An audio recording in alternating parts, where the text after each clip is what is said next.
stage in the rain. That's right. A stage that offers an incomparable experience with each observation. How was it last time, Vertin? It was unforgettable. Being able to travel to an earlier era without the storm. Visually, they're quite similar, but the stage's rain is orders of magnitude safer. I think I'll pass, all the same. Don't preclude yourself prior to experiencing it. Who knows? We might just find something to pique your interest.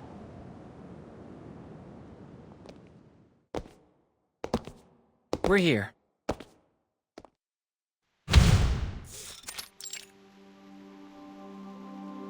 A whole new world, with an untouched, uninterrupted history. I'm looking forward to observing the effects of our interference as they ripple outward into their world.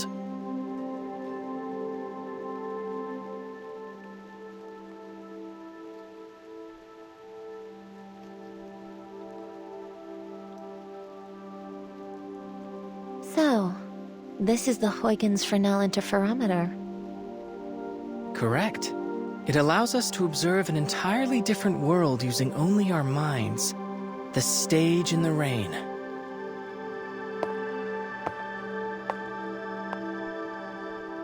If you'd like a more thorough introduction to the interferometer, I have an observation guide here for you to peruse. Although there's no better educator than first-hand experience, it might help to do some supplemental reading before you get started. I still haven't made up my mind, X. I could refuse, you know?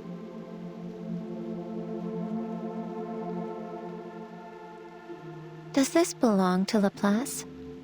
This lab, this device? I've never even heard of this project, let alone used it. I don't claim to know every piece of equipment in this building, but how was a device of this scale developed without so much as a whisper?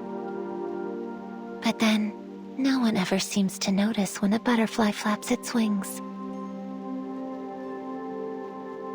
Your pretense for inviting me here was to help you monitor how this stage affects brain activity.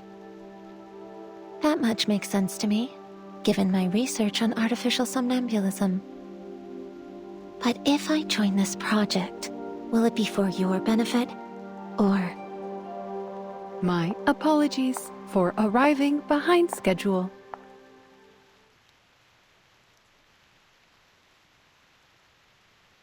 Madame Lucy!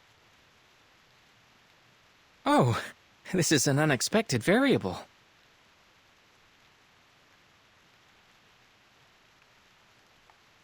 Forgive me, X.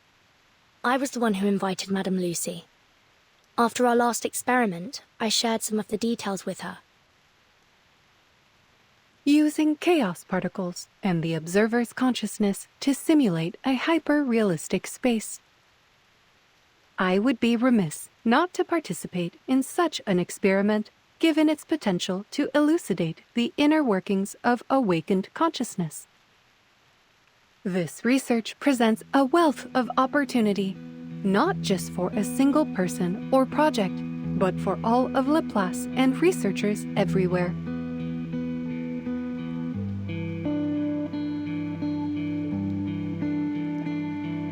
Superlatively said, Madame Lucy. I hope that puts some of your doubts to rest, Mesmer?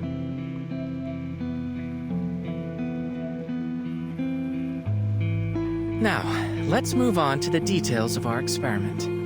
The interferometer has undergone some improvements based on the data we gathered last time. We can utilize chaos particle projections to display some probable locations from the environment we'll encounter while immersed in the stage.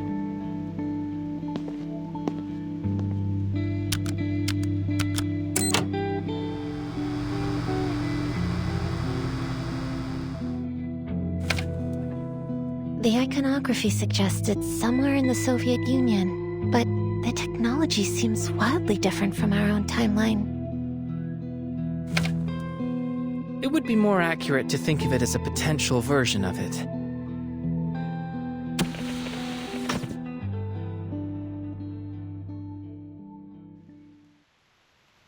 This is the stage in the rain we'll be exploring this time. From the preliminary readings, it appears that it is indeed the Soviet Union, in a timeline that has undergone greatly accelerated advancements in technology. A world that champions rationality and order, and one without arcanists. Sounds interesting, don't you think, Mesmer? Besides, Vertin and Madame Lucy will be there with you. I'll admit, I am curious. Phew, that's great. I'll do my utmost to orchestrate things from here. While there's undoubtedly a lot to learn about this machine, I believe I should be able to troubleshoot any problems you encounter. Researcher X, may I propose that you allow me to operate the machine instead? But you aren't familiar with its operation, are you? I should be able to perform adequately based on your demonstration. Should I encounter any trouble, I trust that as a researcher, you have kept a thorough operation log to consult. I will be able to learn much more about the interferometer's functionality and the theory behind it if I am operating it directly. The knowledge I gain from it may prove beneficial to other avenues of research in Laplace. I intend to relay any data gathered here to Researcher Adler when I see him next. Given Madame Lucy's computing power, I'm certain she can resolve any problems we encounter. And it may give Miss Mesmer some peace of mind. Looks like the decision's been made for me.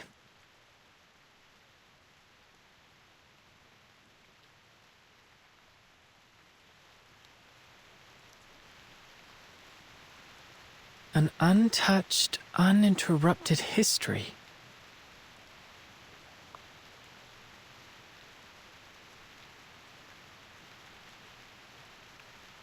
All right, I acquiesce to your request, Madame Lucy. Take the reins.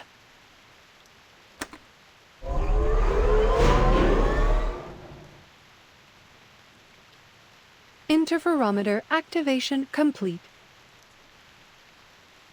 Looks like you've got a handle on it already, boss. Oh, another thing.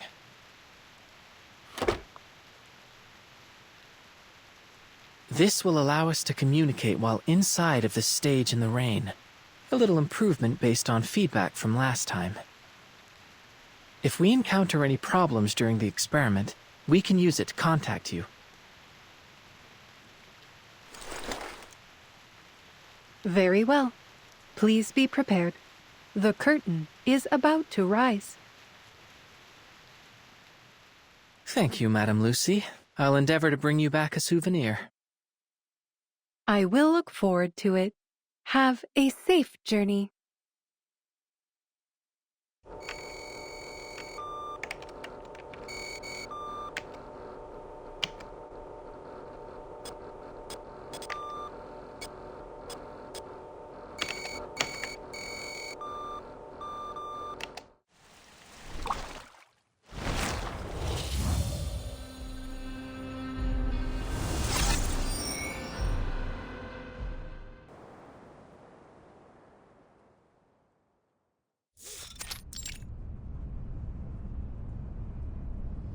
In other words, this material would function something like a fire ant colony crossing a river, fluidly replacing worn-out and damaged sections. Each component hardwired to preserve its collective superstructure, resistant even to the erosion of time itself.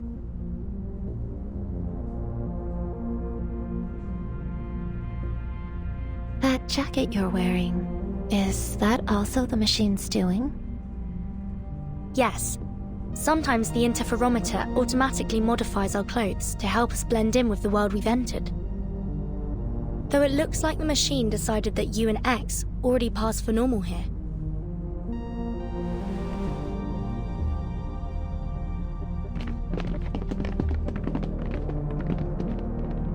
We're currently at least 40 meters from the ground. A conservative estimate, Comrade Polkov. I should say we are at least the height of a Vostok K rocket off the ground. And that's if we include Comrade Gagarin standing on the module. Cracking jokes as always, comrade.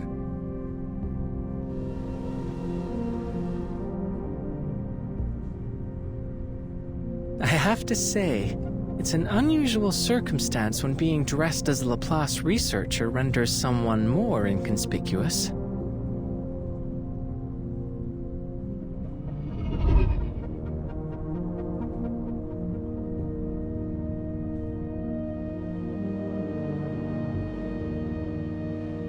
Those fields look endless.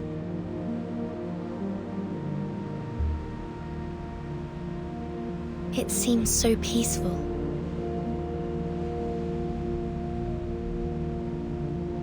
Oh, they even appear to have farming robots.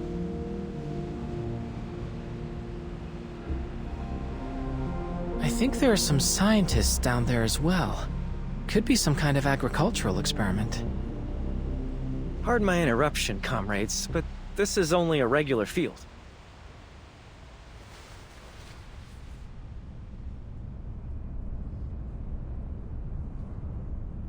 Those people down there in white next to the robots, they're simply farmers. Well, I say farmers, but in truth, they are scientists too. Another marvel of Soviet ingenuity. Our innovations in agricultural robotics have eliminated the more laborious and time-consuming aspects of farm work. Now these farmers can use their time researching new scientific advancements, which feeds back into further developments in food production. And it's not just agriculture. Every industry has seen the benefits of Soviet innovation. That is why they say our way of life here is the best in all the world. Thank you for the information. I don't suppose we've been introduced, have we? My apologies. Call me Maxim. I'm a journalist. And the three of you must be Doctors Furton, X, and Mesmer Jr., am I correct? Very much so. How do you know about us? The news of a young yet highly accomplished trio of scientists attending this year's International Polymer Summit has caught everyone's attention. It doesn't take a genius to see you three are the only ones on this train that fit the description. Saying all that, I'd be grateful if you would allow me an interview.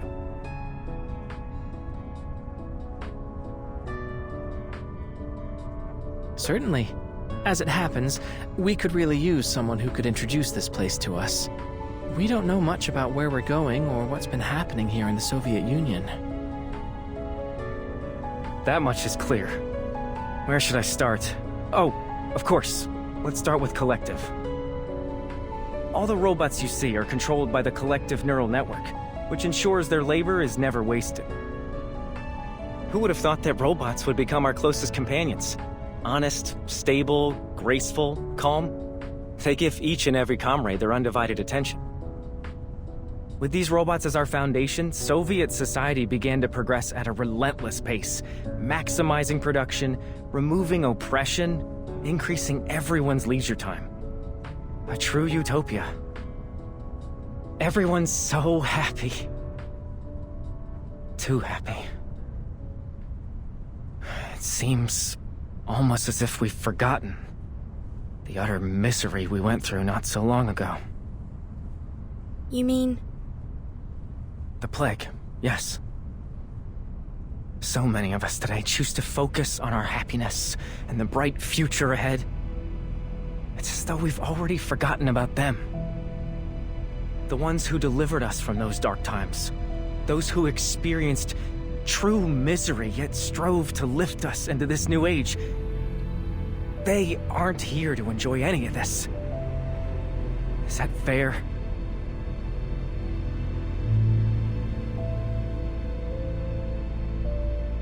Forgive me.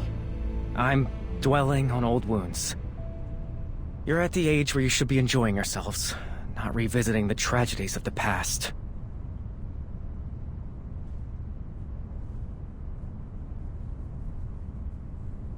Now, a question for you young scientists. Tell me, are robots as commonplace in your country as they are here? That may be dependent on your definition of robot, but I've worked with an animated hunk of metal before.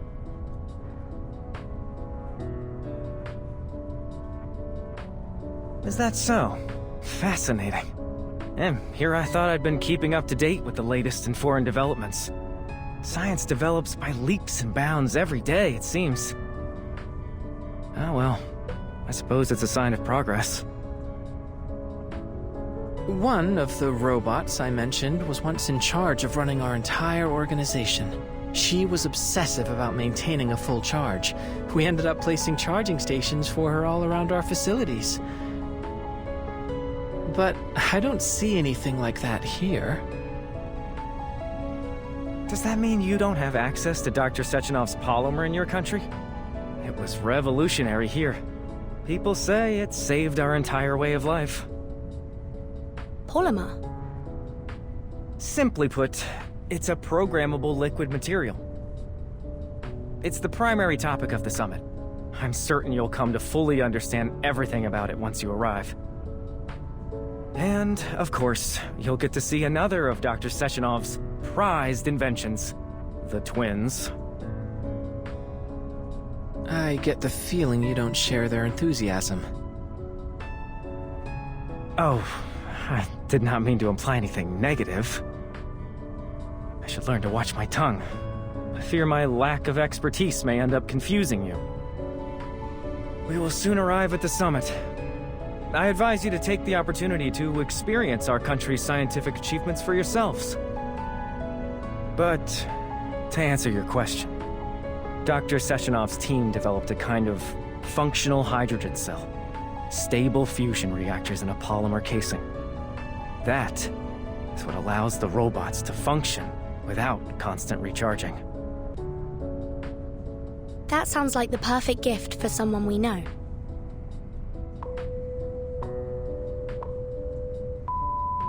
Attention passengers, the train is now arriving at its final stop.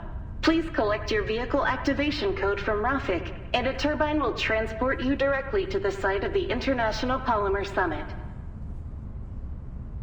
Rafik? That would be the robot bartender. Don't worry. Just follow me. Please alight the train in an orderly fashion. We hope to see you again soon aboard the Vortex.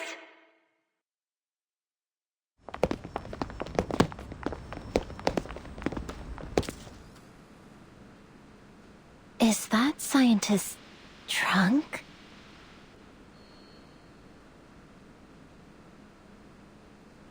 Kids? Why are these kids here? How old are you? No one told me we could bring our families to the summit. Or did we get on the wrong train and now we're headed to a young pioneers camp? Comrade, I think these young people are scientists like us. Scientists? Them? At least we had the good sense not to drink ourselves silly before an important conference. Young people these days. Always in a rush. You should be at home enjoying the summer. Playing on the swings. You're being impolite. Our companions are waiting outside. Come with me.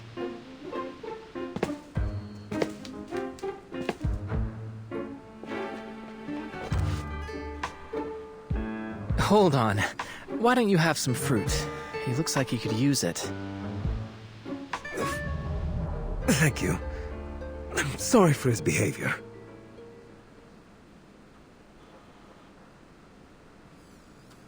Alcohol can have medicinal benefits, in proper dosages.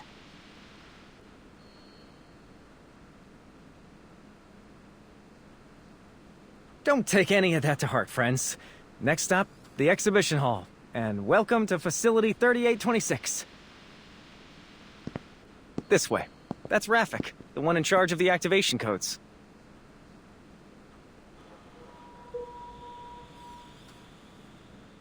Requisition approved. Here's your vehicle activation code.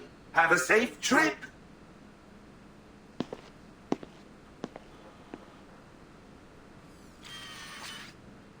Wait. Our identities. Nothing to perspire over. We won't need any scanning, Rafik. I've already got a key.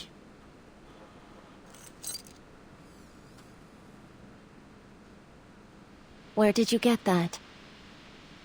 It always pays to be prepared and to keep your eyes sharp. This is the International Polymer Summit, after all. I assume that means you took it from someone else? Wait, when you gave them that fruit, did you? Shh. All I did was facilitate a hands-on experience in the importance of politeness. Goodbye. Please have a safe trip.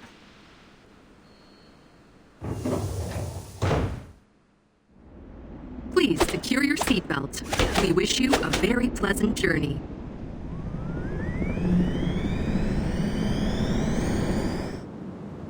If I'm not mistaken, our conference venue is on some kind of floating island. Fascinating. Come on, why don't we check out some of the local music? Thank you for tuning in to the Polymer Exhibition Hall audio guide. You are currently departing. This place really is like what the prediction indicated. A world that champions science, rationality, and order. Wouldn't you agree, Mesmer? I think you might like it here after all. Think of it as a paid vacation. I won't deny the appeal, but since I'm here with you two, I'd call this a business trip at best. I propose we look at it as an academic exchange, the kind with complimentary refreshments, featuring the illustrious Dr. Vertin, Dr. Mesmer Jr., and Dr. X. I think I'm the only one that feels out of place here. Doctors? Ah, well, here's to a pleasant trip.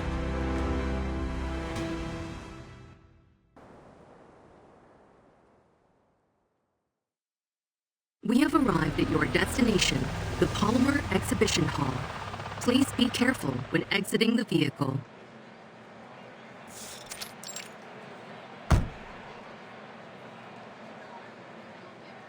Wow, it's so crowded.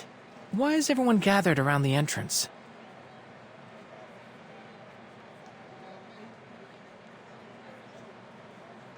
Everyone, please wait patiently and enter the venue in an orderly fashion. Dr. Sechenov is about to arrive. He's here! He's here!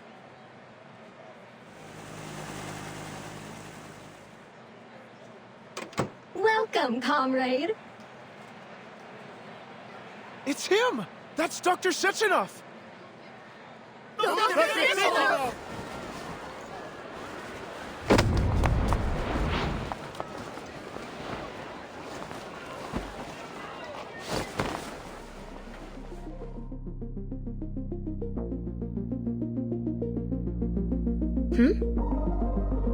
Please be careful.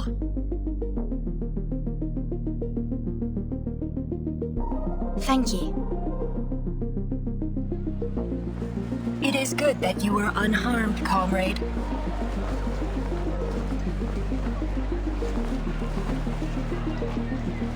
Please don't push everyone. We must all be patient. I ask that you be mindful of the safety of your comrades in the front row.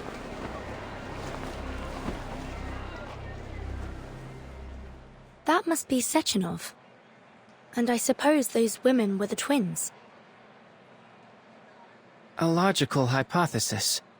Oh, Vertin, we do have a slight problem. The communicator must have slipped out of my pocket during the commotion. By the time I found it again, well, it seems to have failed a few rapid percussive tests. Which means we've lost our only way to contact Madame Lucy. Unfortunate, but we'll fix it later. We should follow the crowd into the exhibition hall for now.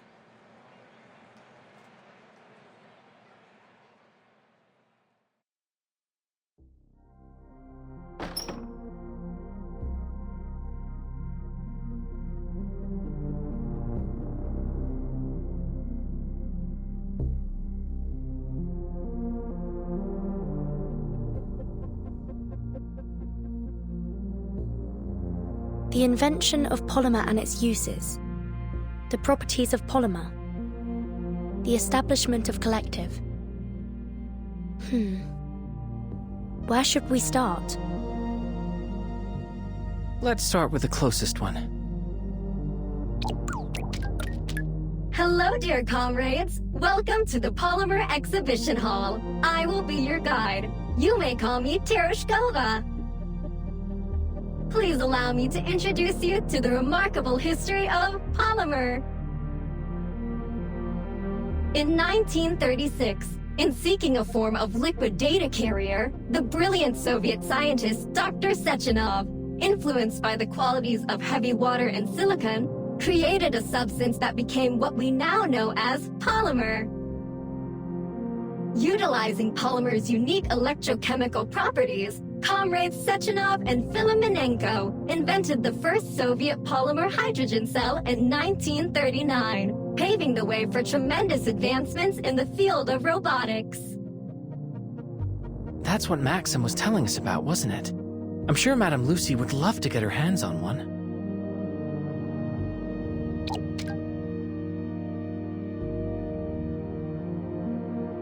However, in 1942, a terrible disaster struck the Soviet Union and the entire European continent, the plague.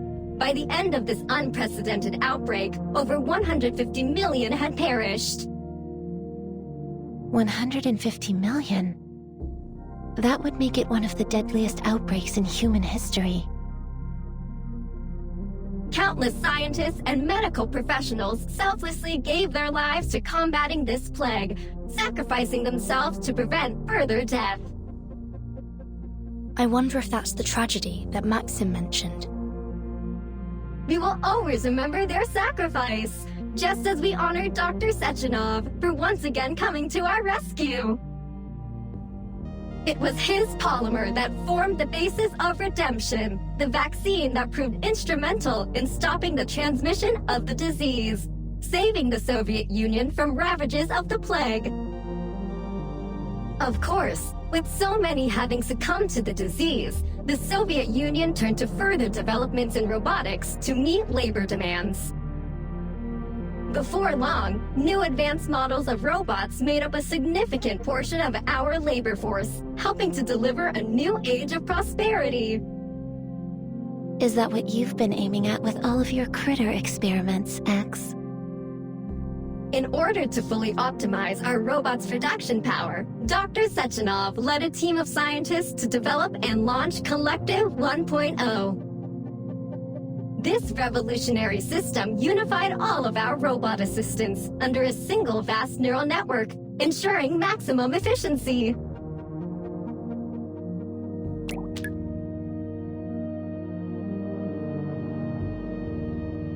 Then, in 1950, Dr. Sechenov astounded the world with yet another development, a means of incorporating polymer into the human body, a process called polymer assimilative adaptation. It is with this assimilative power that we can now implant interface devices directly into the human body, allowing people to connect to Collective 1.0 and control robots using their minds. This technology holds the potential to establish a shared database of human minds, granting humanity unprecedented access to knowledge. And we are proud to announce that this potential will soon be realized with the coming launch of Collective 2.0. Tapping into an entire neural network in an instant. It's a daring vision. I would be cautious. There's no telling what that kind of process could do to the human brain. You have finished Exhibit A, but don't stop now, dear comrades. Please proceed to the lecture hall, where Dr. Sechenov will soon personally demonstrate the power of Collective 2.0.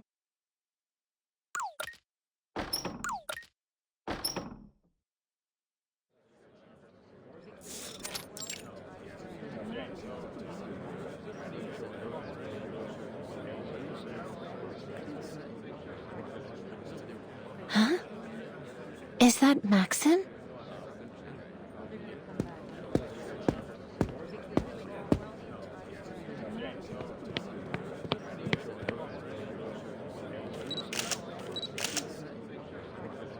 I must thank you for coming, Comrade Molotov. Today is an important day for the Soviet Union. I wouldn't miss it, Comrade Sechenov.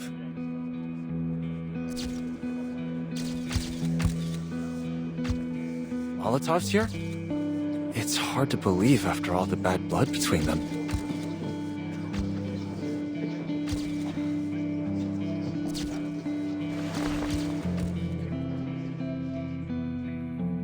Thank you. First off, I'm very honored to have so many preeminent experts from every scientific field in attendance today.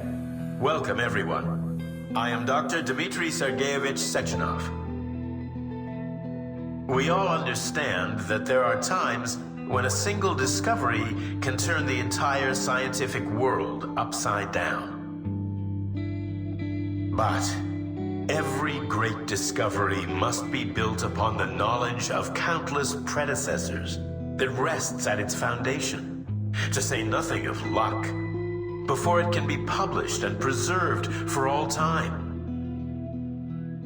My achievements have never been solely my own. Only by standing on the shoulders of our forefathers have I gotten the chance to gaze upon the limitless horizons of science. Standing here now, I must thank them from the bottom of my heart. Thank you. Thank you.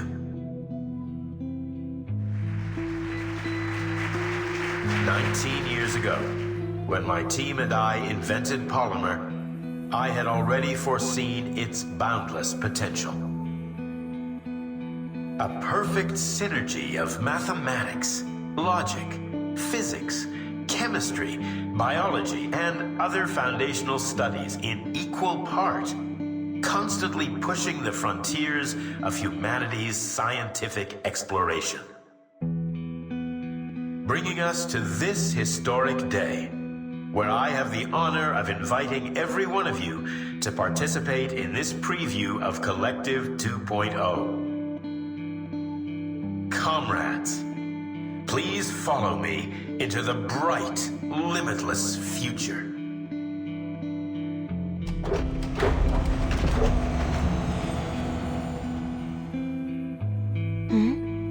What's this?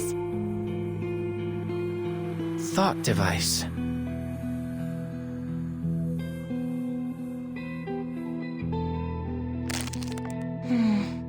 A metallic outer shell with a silicon motherboard connected to swirling black tendril-like receptors. There are suction cups on its base.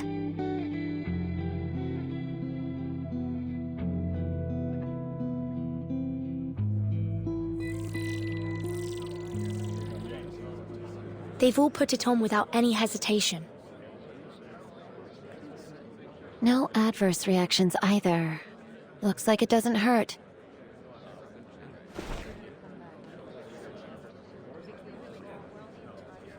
Hypothesis confirmed.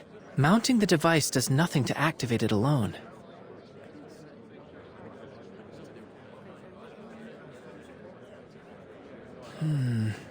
Counter hypothesis. It may only work on polymerized people. Wait! What are you doing?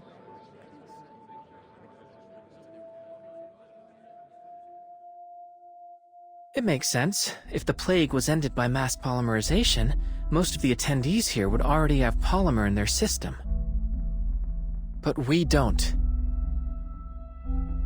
You injected yourself with that redemption vaccine? Where did you even get that? The exhibition hall's got samples of everything, and I've always had a knack for collecting odds and ends. But why would you inject yourself? During our last experiment, I kept thinking that we were missing something, but now I finally figured it out. We don't belong in this world. Even if we change our appearances, at our core, we're still outsiders.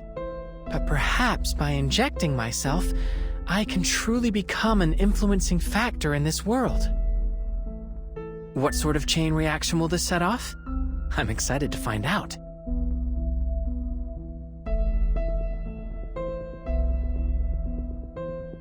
Plus, if we don't inject ourselves, we risk exposing our identities. Of course, the choice is yours. I should have expected this. Typical Arcanus behavior.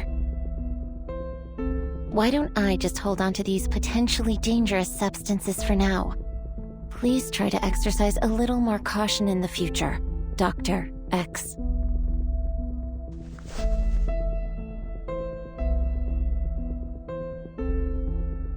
What about you, Vertin? I think we should be careful. All right. Think about all the fun you could be missing out on.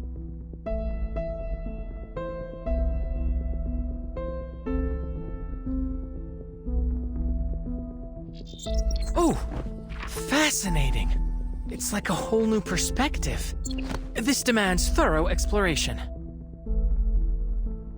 Comrades, I encourage you all to try these thought devices and experience a preview of Collective 2.0's features. Dr. Sechenov, please allow me a question. Collective 1.0 has already saved our citizens from a disaster. But now you're aggressively pushing, pardon my wording, for the launch of Collective 2.0. Do you intend to have the entire population wired to these thought devices? How can you ensure the devices are safe? Are you not concerned about the potential dangers? What if this new collective fails in some way and threatens all our hard-won happiness? I only mean to say that so many people gave their lives to help us get this far. I wouldn't want to see their sacrifices rendered meaningless. I do understand your fear, comrade, but please rest assured. We've conducted rigorous testing and verified that the thought device is completely safe. With that reassurance, I ask that once you've implanted your thought device, you please continue to the next gallery, where you'll be able to experience the wonders of mind-machine interface in a live demonstration. I thank you all again for your participation, and I look forward to exploring this new horizon with you all.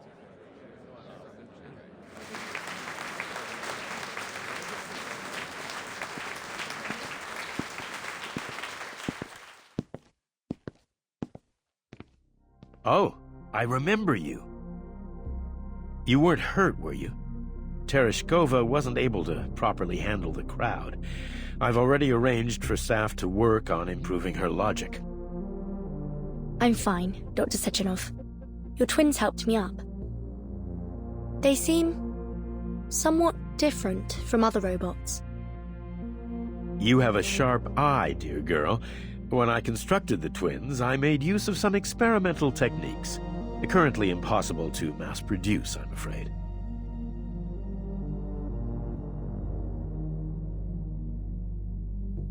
The epitome of both science and art. A perfect fusion of power and beauty. I think of them as my greatest creation. They do have a rather reassuring presence.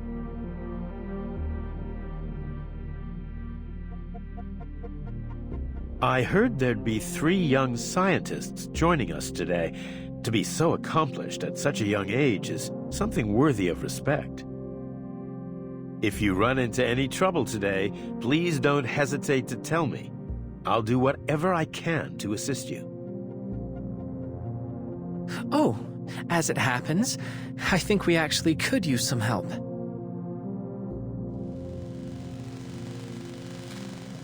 Do you have any idea where we could get this device fixed?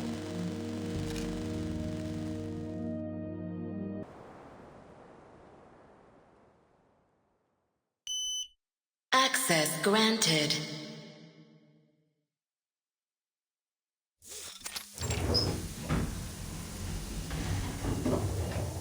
Welcome, comrades. This is the assembly room Dr. Sechenov recommended.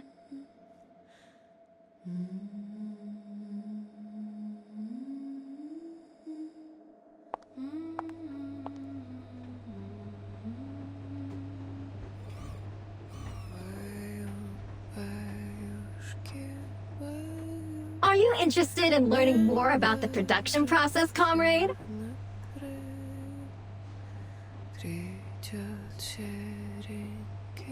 What you see here is the production line for the VOVA6 lab tech, often dubbed VOVA.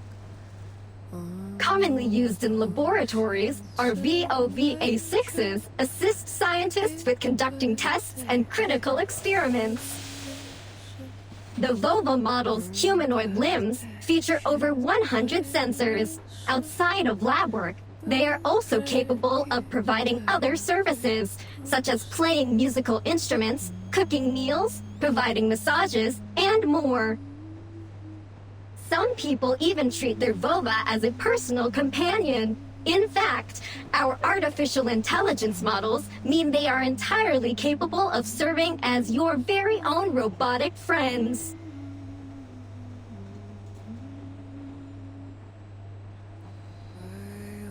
Hold on. What's that sound? And we're here to find a repair vendor. Where is it? Oh, some kind of performance art, perhaps?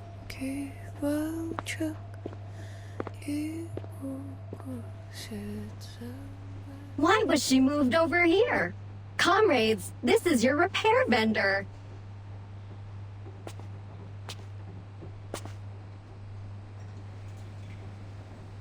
Access granted. Oh? This machine is a multifunctional repair device, suitable for indoor use by our staff. Other than basic repair functions, she is also able to repurpose raw materials into whatever tools you may require. Amazing. Well, let's give it a whirl.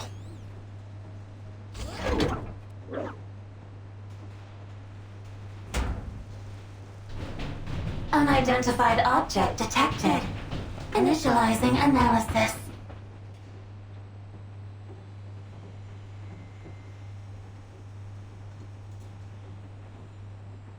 This is an abnormal reaction. How strange. My database has no record of any comparable circumstance. You know, I really shouldn't be accepting unknown inputs from strangers.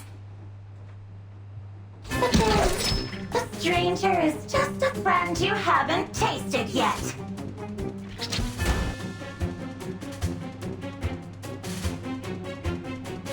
X! Watch out!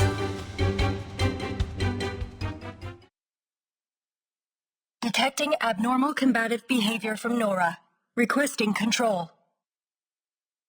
Rebooting Nora systems. Reboot complete.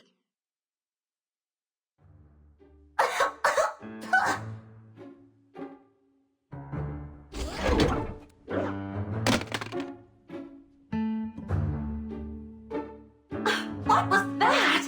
That was the worst thing I've ever tasted! Metallic and yet almost woolly and wrong! Just plain wrong! Come on, give me something to really savor.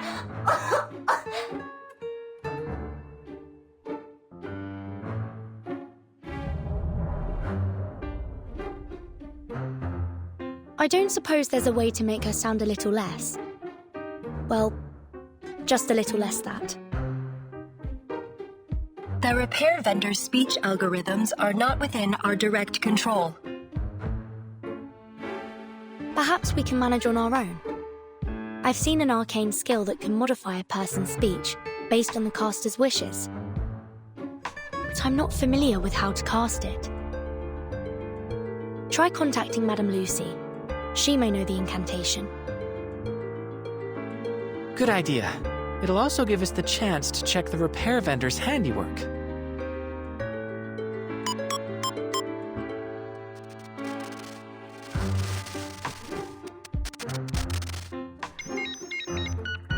Researcher X, hello. Ah, fantastic. So at the very least, she did repair it. I see. I will process your request. There is indeed an arcane skill in my database that may be of assistance. It is known as Manner Mender. I have sent the specifics of the incantation to your communicator. Thank you very much, Madam Lucy. You are most welcome.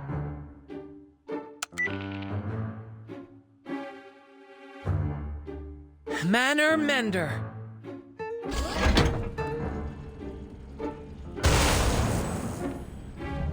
Ugh. Fiddlesticks! What did you do to me? My mind... It's time for class, kids! Ugh. What's happening? Think of it as installing a language patch. How rude! You're not welcome here anymore! This repair vendor is closed!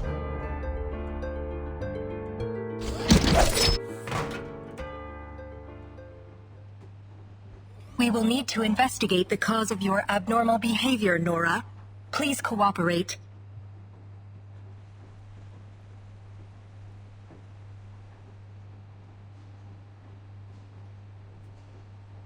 Prepare to initiate forceful investigation procedures. Wait.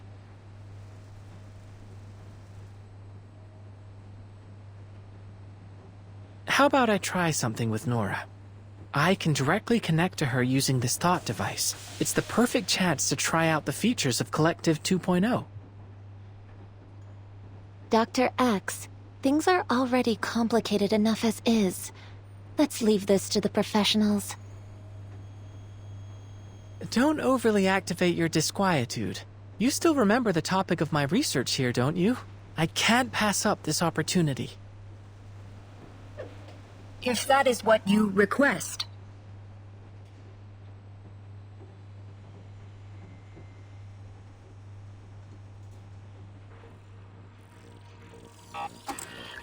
Wow. Looking through Nora's primary functions, there's been some scintillating things uploaded to her database. Let's set the complicated data aside for now, and try using a mental command.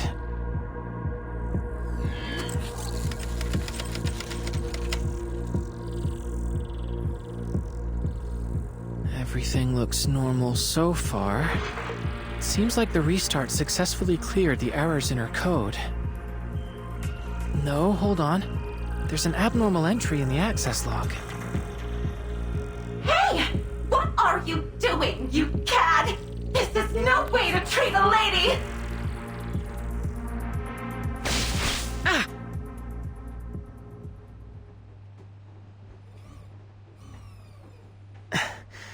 Nora forcefully ejected me. Felt like getting slapped across the face. I told you already. This repair vendor is closed. She has some very colorful responses. Is that her default setting? Can she really refuse an inspection like that? All robots in this facility are linked to the collective neural network and are not permitted to disobey human commands.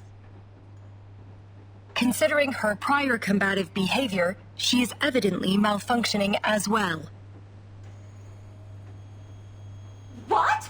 Have you got a problem with a woman who speaks her mind?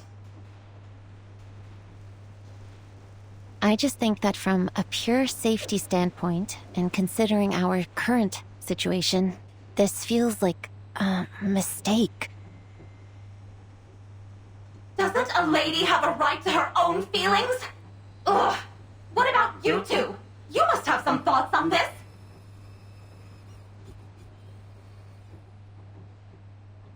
We do not have an answer for you at this time.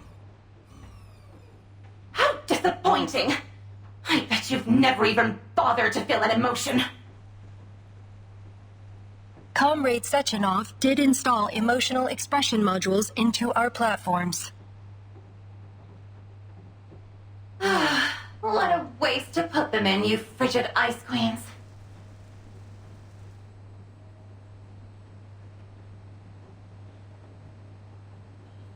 Regardless, please report the details of this abnormal request in your access log, Nora.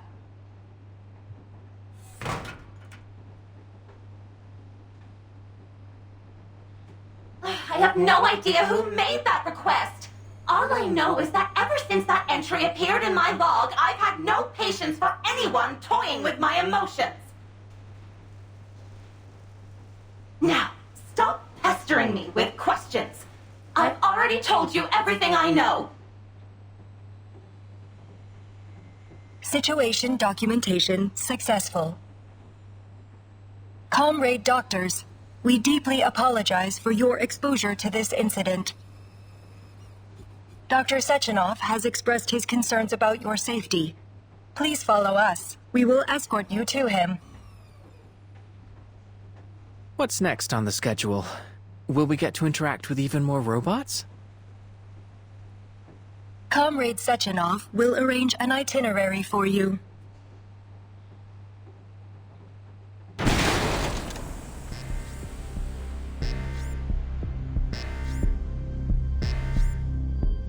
What's happening?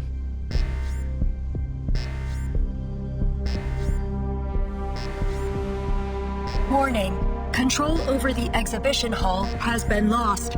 The All-Soviet Exhibition Center has activated its emergency drill procedures. Has the security here been hacked? All robots within the exhibition hall have had their connections severed. The cause is unknown.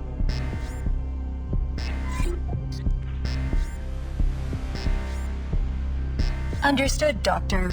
We will proceed to the exhibition hall, continue broadcasting our coordinates, and await the arrival of reinforcements. Please wait here, comrades. A turbine will arrive in 1 minute and 43 seconds to transport you to Chelomey. We must return to the exhibition hall.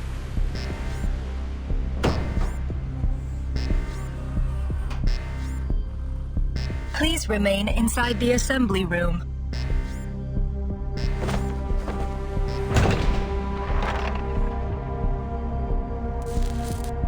What do you think, Vertin?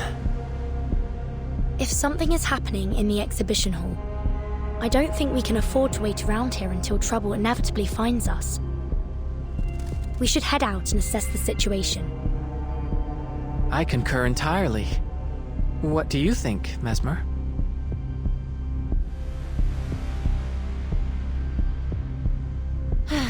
Why would I expect either of you to follow orders? I've done your psyche vals.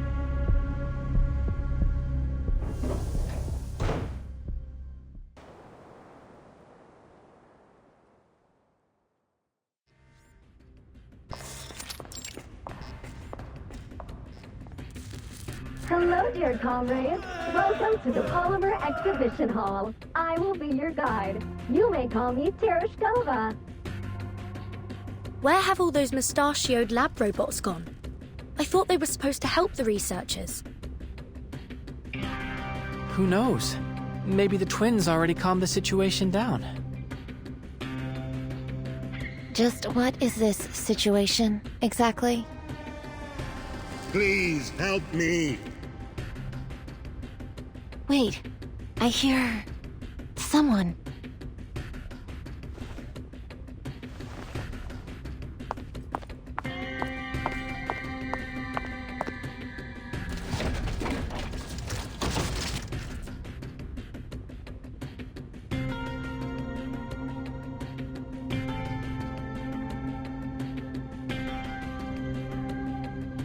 Please help me.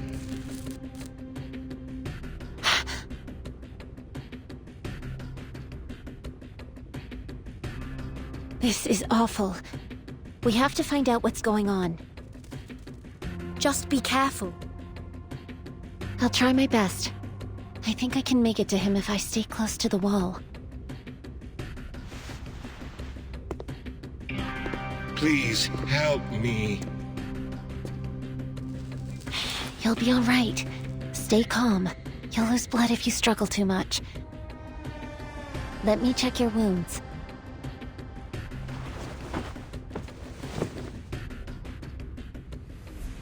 What's wrong? Impossible. This violates every law of nature. He's already... Watch out, robots.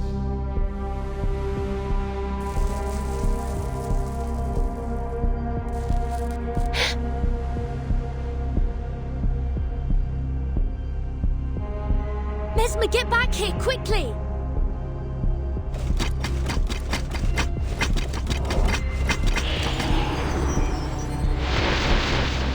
What?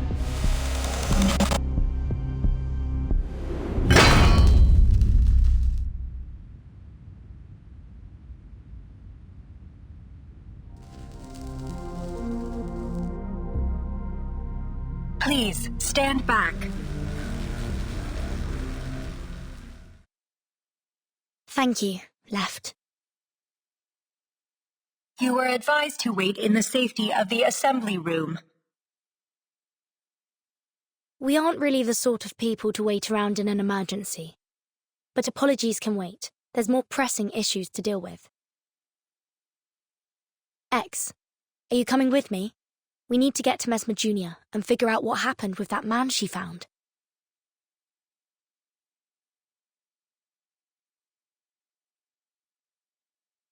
Mesmer, are you all right?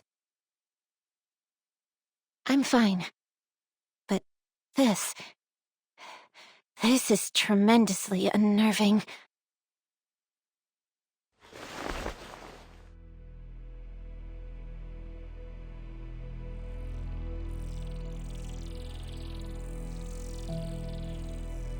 Help me, young lady. What's going on? I'm still alive. No, that's not possible. I'm sorry, but you're clearly dead. It's just that your device is still transmitting your voice. Then that wasn't just some awful hallucination. That's really my body, and I'm a goner.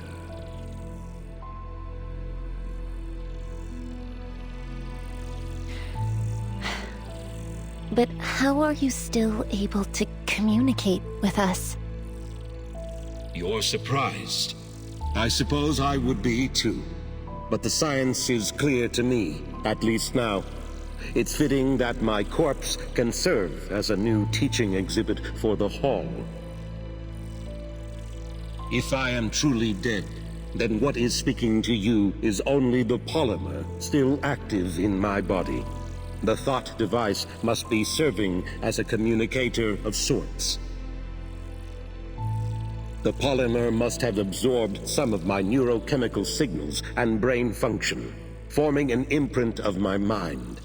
That's how it can answer you. Can you tell us what happened here? people started to act strangely, like they were losing their minds. And then the robots turned on us. They were killing people. My colleagues and I ran for safety. I remember some of them got away. You're saying there are survivors? Many. I regret. So close to launching Collective 2.0. Now I'll never...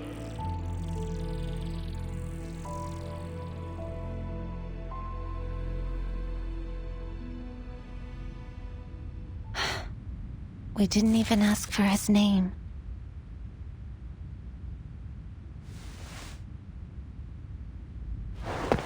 He was dead before you even got there. It wasn't really him, just an echo of his brainwaves.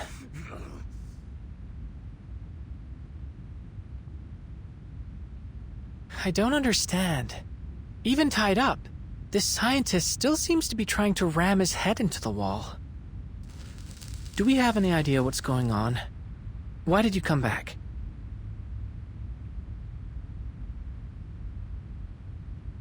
The situation in the exhibition hall remains out of control. However, I received a notification that the security door had been opened. I had to ascertain whether you were in danger.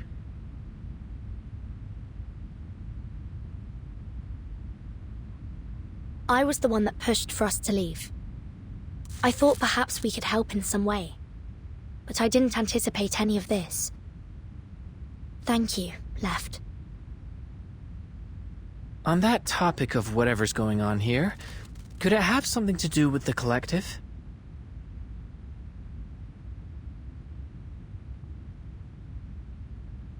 Wright is proceeding to the source of the incident. My mission now is to ensure the safety of all of our guests.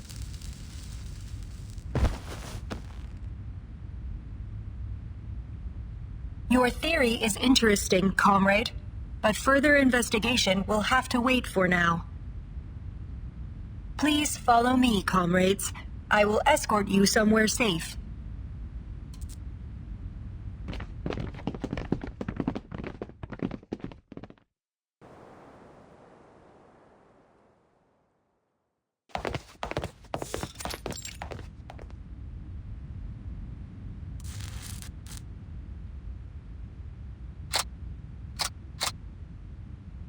What's that on the ground?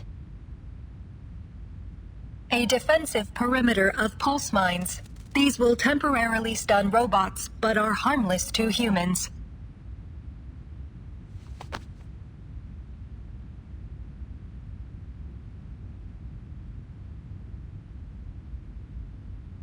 You shouldn't be here. We found a survivor.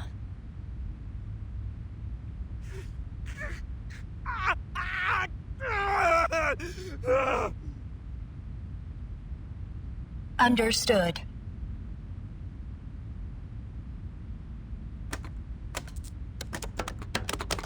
Attempting to reassert admin privileges over exhibition hall controls. Attempt 16. Failure. Please do not panic, comrades. Help will arrive shortly. A special operations agent will take responsibility over evacuating you safely. The malfunctioning robots may resume their assault at any time. Please stay behind the defensive perimeter.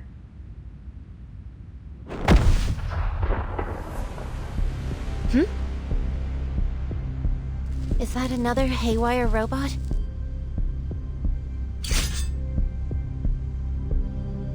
No hostiles detected.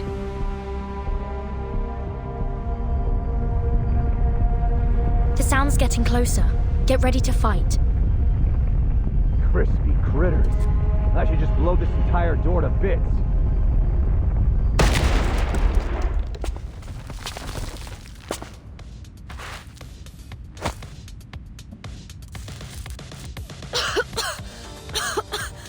I heard...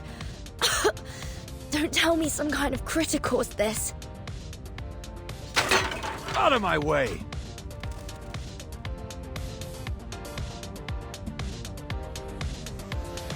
What good is a lock like that, Charles? Just to keep idiots out?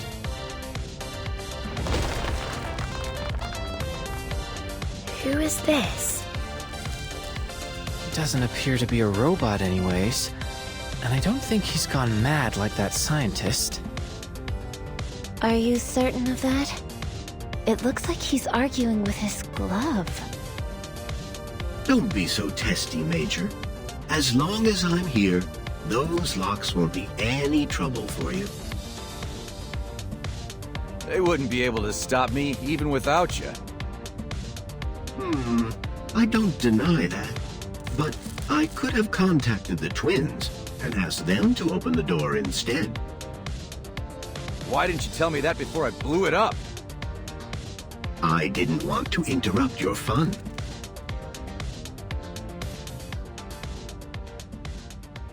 What happened? And what the hell are these kids doing here?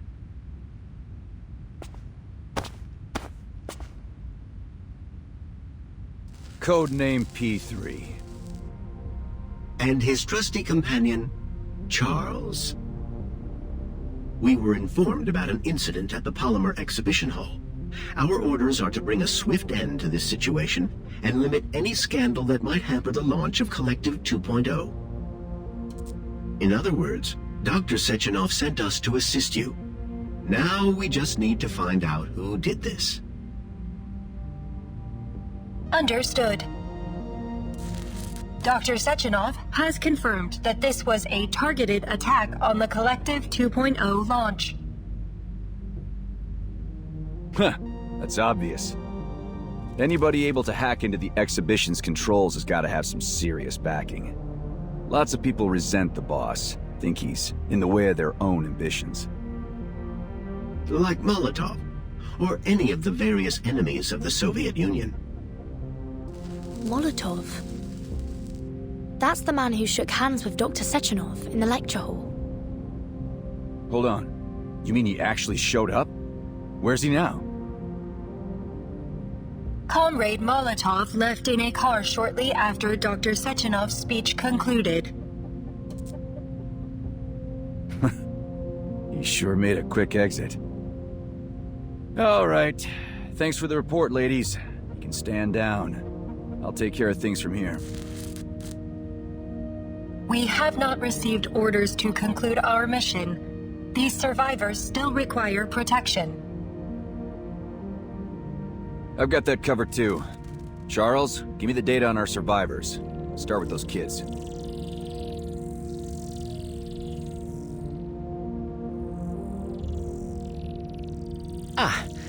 This may cause a predicament.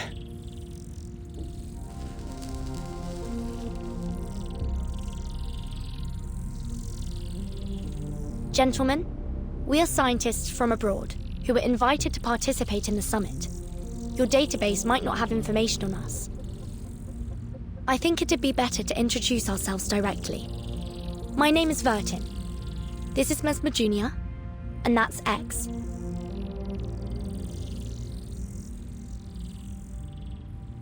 She's right, Major. I have no data on them. Though I can tell that those two haven't been polymerized. Not polymerized. Crispy critters. Hardly see that these days. Perhaps it's better to focus our efforts on searching for and rescuing other survivors. I also noticed that their names don't appear in any available immigration records, and that they were only added to the guest list for the summit earlier today. You mean they snuck in? It would appear so.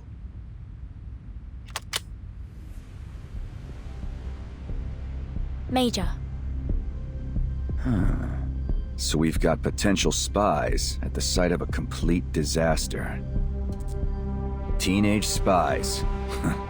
What'll they stoop to next? It's not like that, Major. Please, allow me to explain. Where should I send them, Charles? That's complicated.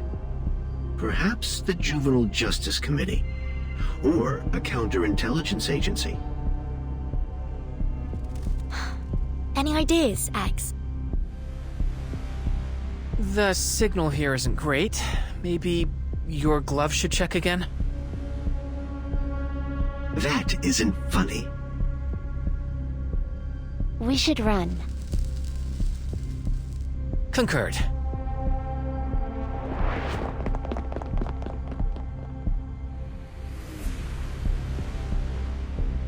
God, can't get any info if they're dead. Hey, twins! Help me catch them. Alive. We'll each take one. Got it? Understood.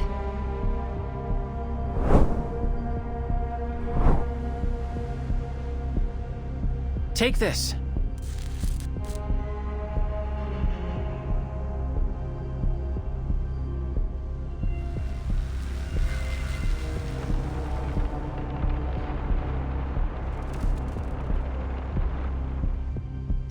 Made you look.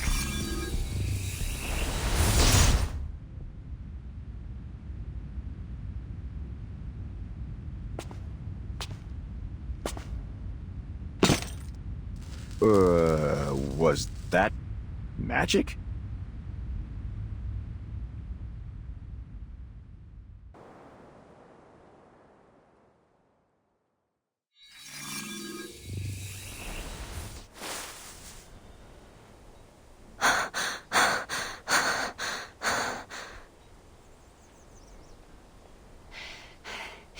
We should be safe out here.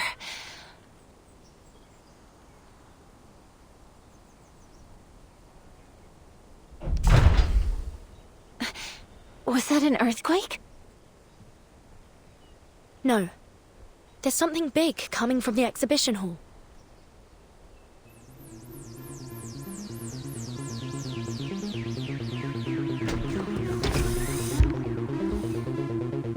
What is that?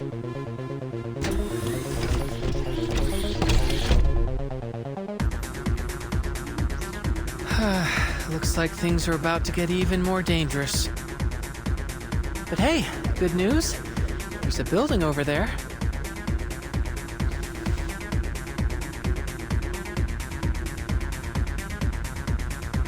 Let's take shelter there.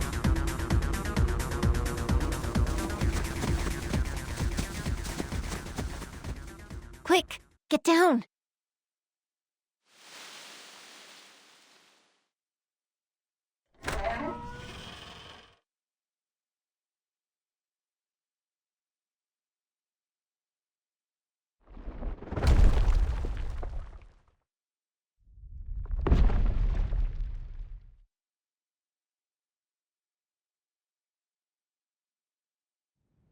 I think it's gone. For now.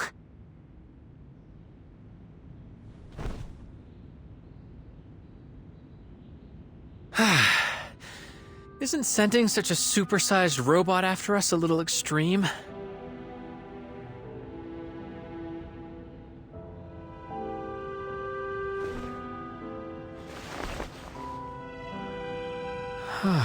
Neat interior. Smells lived in. And traces of mold removal on the walls.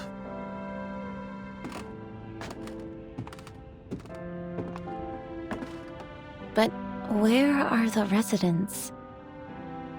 This place feels strange. It's almost like...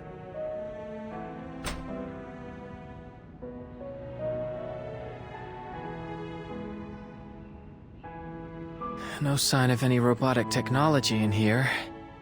And all the food is untouched. It's like this house has been isolated from the outside world for years. And yet...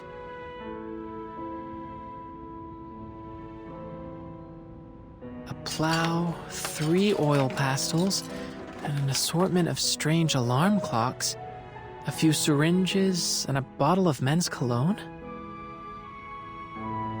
These things don't look like they belong to a family, but rather a dozen people or so, with their lives all mixed together. There's some personal effects in here. Letters, family photos, and... I've started recording. Come on, Mama. What's that sound? It's coming from this pocket watch device. That journalist we met, Maxim, he had something like this too. Don't worry. I'm recovering well here. All of us comrades in the ward do what we can to help each other, so we can overcome any difficulties. Don't forget about me, Mama. I really miss you, Papa. It's already been a month. I remember, little squirrel. The next time you visit, remember to bring that doll with you. The one with the pretty floral dress on the balcony.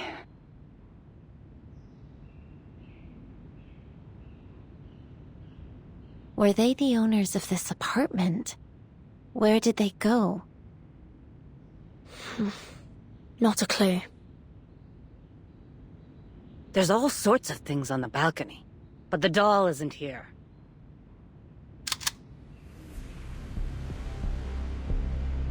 Don't move. Put your hands up first, then turn around slowly.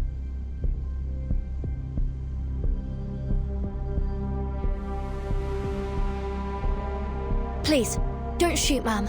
We just... Call me Tamra.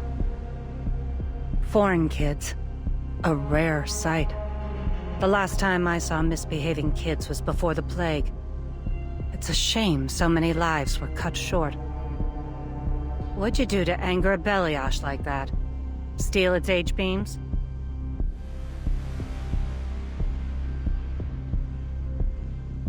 Oh, I see.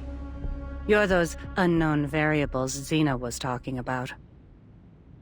All right, tell me what happened.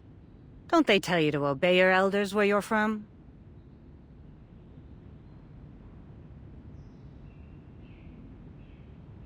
Allow me to explain, Madame Tamara.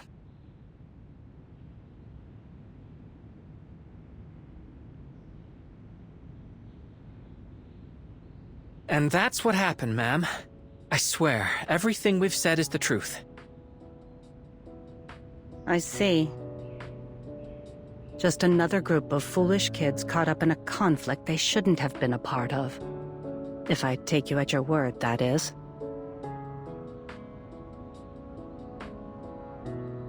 But branding 3 kids terrorists and sending out a balayage to stop them? The people in this country have gone mad. You have my sympathy anyway. But I have more important things to do than babysit. Considering your situation, how about you hide here a little longer? When I'm done with my work, I can send someone to help you out with the orb head outside. But all this is a memorial for the good folks we lost to the plague, so don't touch anything.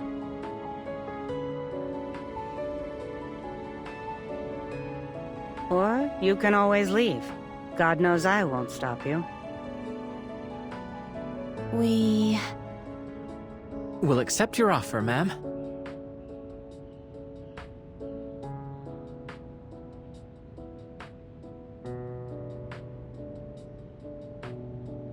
Not like we can confront the Beliash with just the 3 of us. Might as well stay put for now, right? It does make sense. We'll stay and help you, Madame Tamara. Then you're smarter than I took you for. Relax, I won't hurt you. Come, look.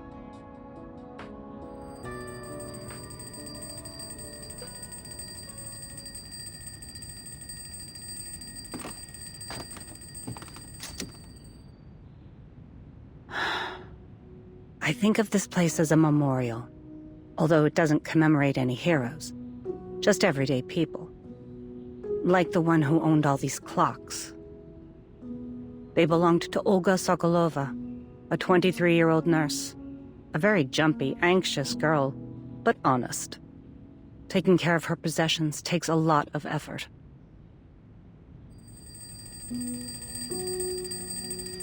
Patient number 28 needs their medication.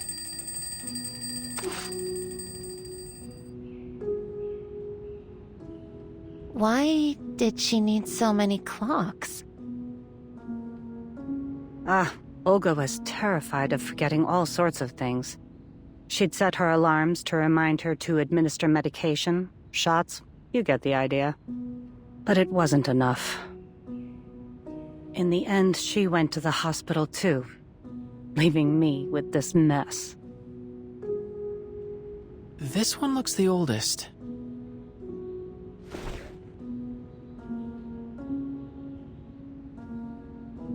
You're right, that was the first. It'll ring in just a moment. It's why I came here today. Happy 20th birthday, Sasha. You can turn it off now. Her daughter isn't around to hear it. The plague took her, just like so many others. 20 years old. How time flies.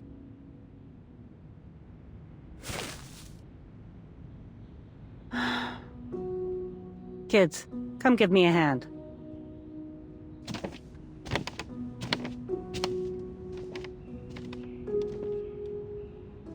An entire wall of tools.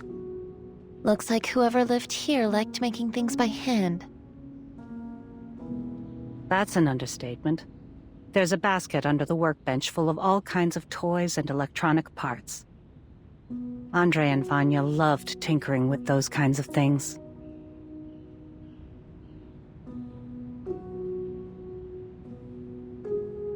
All right, kids. The sooner we finish cleaning, the sooner we can deal with that hunk of metal outside. Maybe I'll bring a few robots over, to show my old friends how much our country has developed.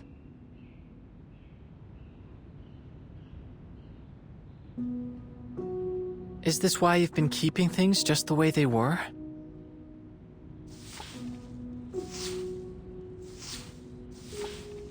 This isn't really their home. I just moved their things here. Like taking a snapshot of their former lives. A cenotaph for the dead. I'm old, and the older I get, the more I recall my past memories. Everyone moved on so quickly, I couldn't bear to throw anything away. So I put it all here. Xena called it stupid. But she didn't stop me either.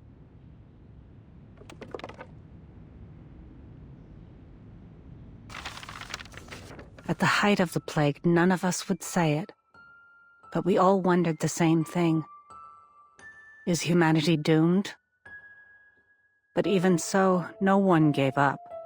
Everyone kept on stubbornly surviving, as if we could outlast the whole disaster, outlast the sun itself. Whatever it took to see our lives return to normal. We would say, who better to withstand the harsh winter than us? We would help each other, encourage each other through the hard moments. We let the flames of our most fervent hopes warm our hands. We kept telling ourselves, don't cry. If we sow our seeds today, we'll reap a bountiful harvest in the future. But some never saw the spring.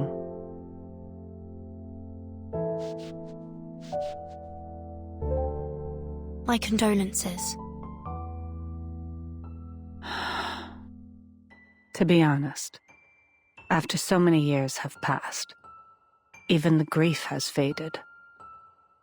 But once in a while, I find myself thinking that the happiness we have today is something they'll never see.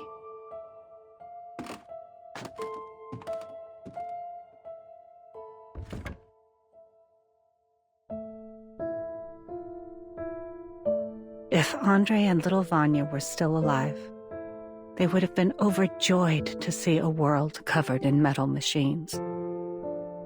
And Vanya's mother, Rosalia, she would have been happy too.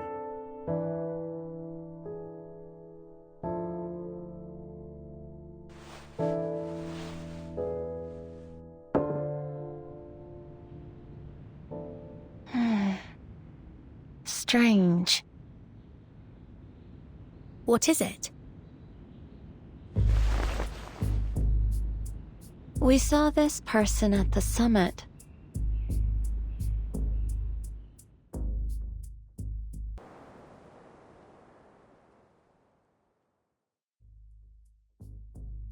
You mean little Vanya? Are you sure? That journalist we met, he called himself Maxim. He had the same scar on his forehead. I thought he... After things settled, I tried to check in on Rosalia and her family. They were already gone. So Vanya is alive, and he became a journalist. I'm happy he made something of himself. I found something else strange. These documents seemed out of place here. Having made a cursory glance, they seem to concern the robots we've encountered so far, including that big one that chased us here. See? Take a look at these schematics. Tell me this isn't that Beliash thing. But why would anyone keep these files here? These look like highly sensitive schematics. A seemingly abandoned location close to the summit venue. It makes sense, wouldn't you say, Tamara?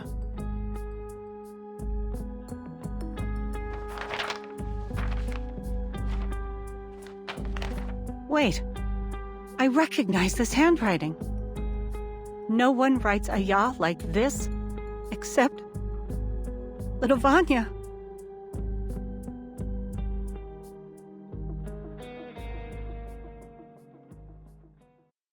We should discuss this with a friend of mine. She'll be able to help us understand what is going on here. A friend. I contacted her as soon as I heard you come in. But don't worry.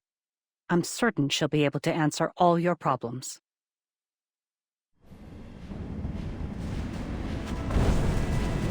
What is that? It looks like a flying house. Tamara, clear the way!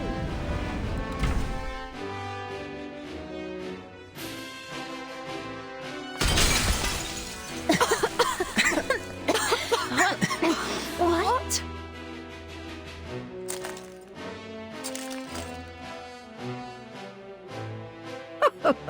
So the quantum computer was right. Look what I've found. Pint-sized scientists from a faraway land. I'm glad you didn't kick them out, old friend. Well, why would you? They do look like good kids.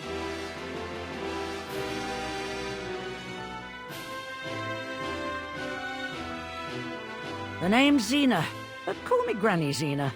That's all you need to know for now.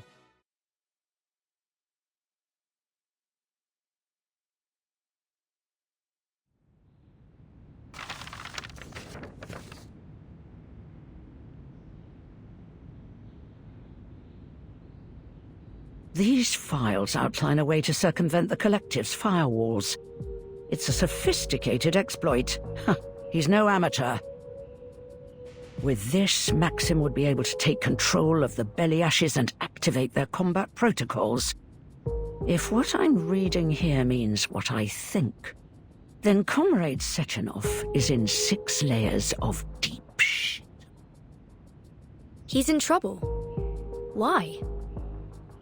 Because our little Vanya is likely the one who lifted the combat restrictions on all the robots, which means this chaos wasn't just a bug in the system. It was targeted. Then you mean that he could be the one that sent that giant robot after us? I figured it would have been that P3 guy, or the twins. Taking in the preponderance of evidence, it's a good bet that Maxim is the one that orchestrated the robot's attack on the exhibition. It isn't just the robots. He's also got his hands on the schematics for Sechenov's thought device. Does that mean he might have tampered with them as well? It'd explain why the scientists up there are all going nuts. Do you think he intends to seize control of the entire Collective 2.0 network?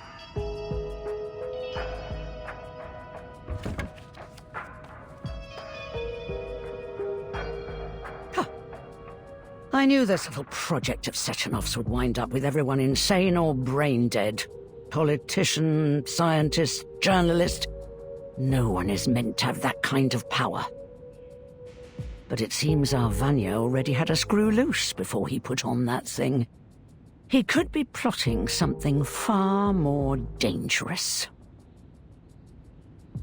He was such a sweet boy. Why would he want to destroy this place? Whatever his reason, we can't let him get away with it. Our goal is clear. We must put a stop to him. That's easier said than done. We don't have an army, we don't even have weapons. How are we going to get to Maxim with a single shotgun between us? But I get the feeling you can help us with that, am I right? You're a smart kid. But what I've got probably still won't do much against an army of robots. Don't sweat it, Granny. That's where I come in. What are you planning?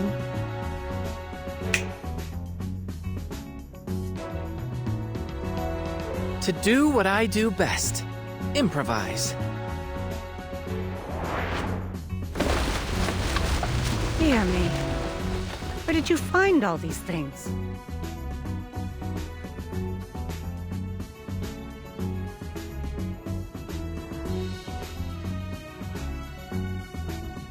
I collected them from the other rooms. Don't worry, we'll return whatever we don't need. You little gremlin. You'll return the rest, And help me clean up after this is over. Are you telling me you plan to upgrade my guns with this load of crap? I'll buy it. Now show me how.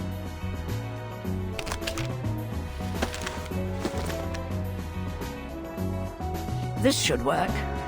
Give this one a try, won't you? Thank you.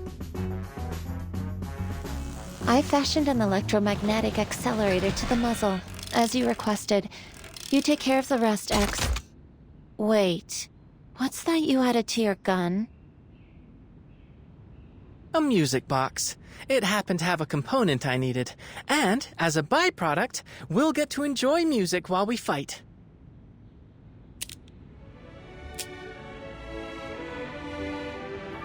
Why did you pick that song, of all things, boy? I didn't. It was already programmed into it. Why do you ask? Oh, it's nothing, really. The melody reminds me of my daughter. Is everyone geared up? Armed to the teeth and ready to take out some robotic trash. Just please, keep the fight away from this place. Hold on. Maybe we should decide on a plan first. A plan?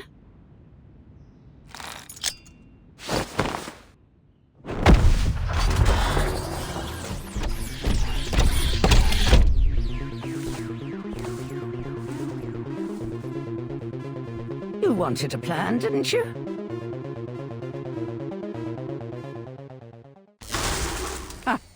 How do you like that?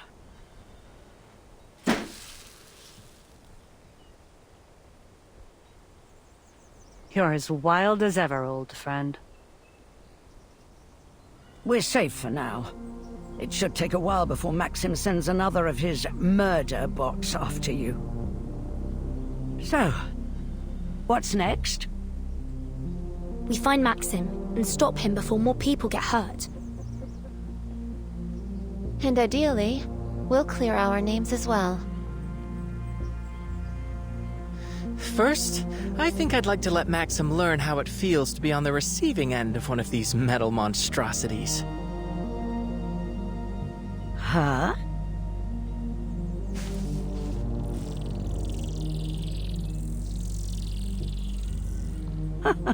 Clever. I wouldn't mind having a big, angry metal poppy on our side. I appreciate Maxim leaving behind those documents. It's made it much easier to replicate his hacking exploits. Like that. Fantastic. Now let's turn on this speaker so you can communicate with us. Communicate with us? Like Nora and the twins? Fat chance of that. A Beliash doesn't have that kind of processing power. Processing power. But that can't be the sole factor, can it? The twins appear to have more processing power than Nora, and they even claim to have an emotional expression module. But they don't seem to have much of any emotions at all. Theoretically, they could just be very professional.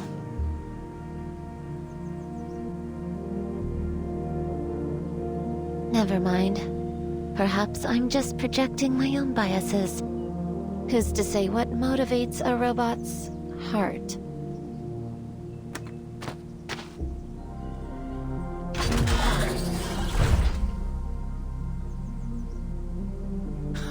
Good boy. Come on over here, pup.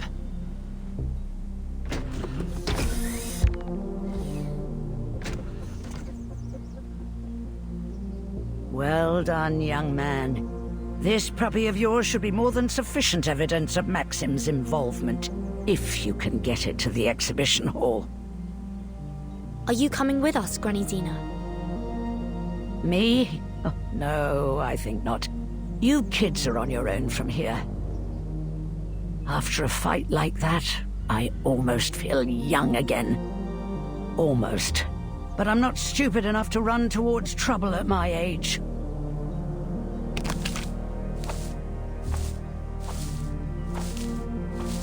Better get back to looking for that daughter of yours, right? Mind your own business, you old blabbermouth. Goodbye, children. Thank you for your help, Tamara. Granny Xena. Goodbye.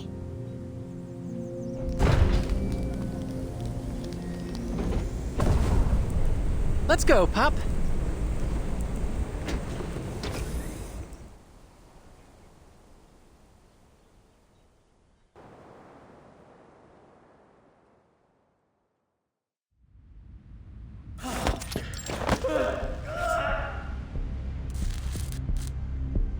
Another one of them has gone barking mad. The hell is going on? A little help here? Hold his legs down. Affirmative. Let me go! How many does that make so far? Based solely on our observations, this is the 7th individual to experience a serious psychiatric break. Crispy critters. Left. Are there any sedatives we can use on him? Think the repair vendor could synthesize some? The repair vendor has experienced a serious emotional malfunction, Comrade Major. Damn it. You mean that crazy fridge can't even repair herself?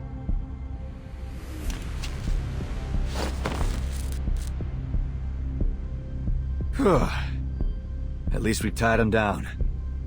Thanks, ladies. Wouldn't have expected these brainiacs to be so tough. It'd be easier if they were robots. All they need is a bullet to the head.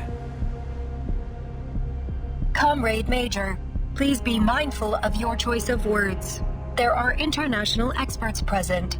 We should not need to remind you of your mission.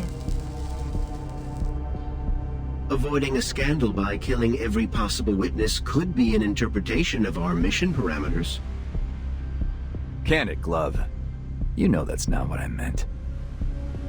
Situation's looking bleak, though. We've already got 7 of these lunatics, and there's no telling if or when the rest of this crowd are gonna join them. Plus, we still have to find those spy kids and figure out why that Belyash went rogue. Oh yeah. That reminds me. How'd your investigation pan out, right? I have cross-referenced our visitor logs with the official invitee list.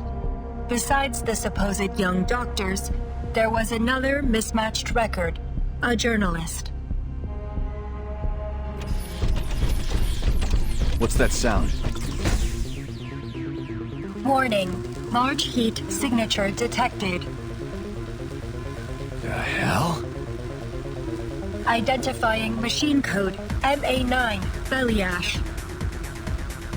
That the one that switched itself on?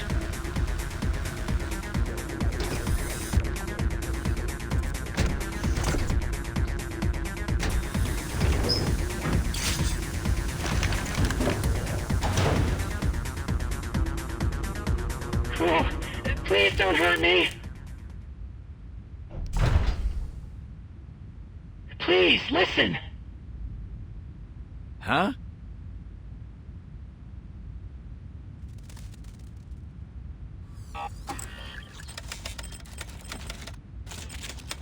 You're saying this Maxim guy is behind the attack? That's right. The files we found in the access logs from the Belyash should prove it.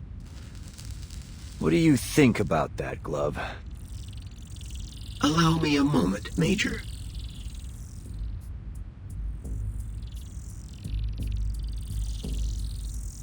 Analysis complete. There are 2 unauthorized access logs in the MA9's database. The access exploit used is materially similar to the one we found in Nora's log. But there is a newer entry, and it appears that the second hacker has left a program behind that I am unable to parse. That would be me. It's a patented and highly classified coding language. I'd advise against removing it for now. Otherwise, Maxim might regain control. Looky here. This seems to be a record of how our guy broke into the network. Any clue if it's the same one they used to crack the database?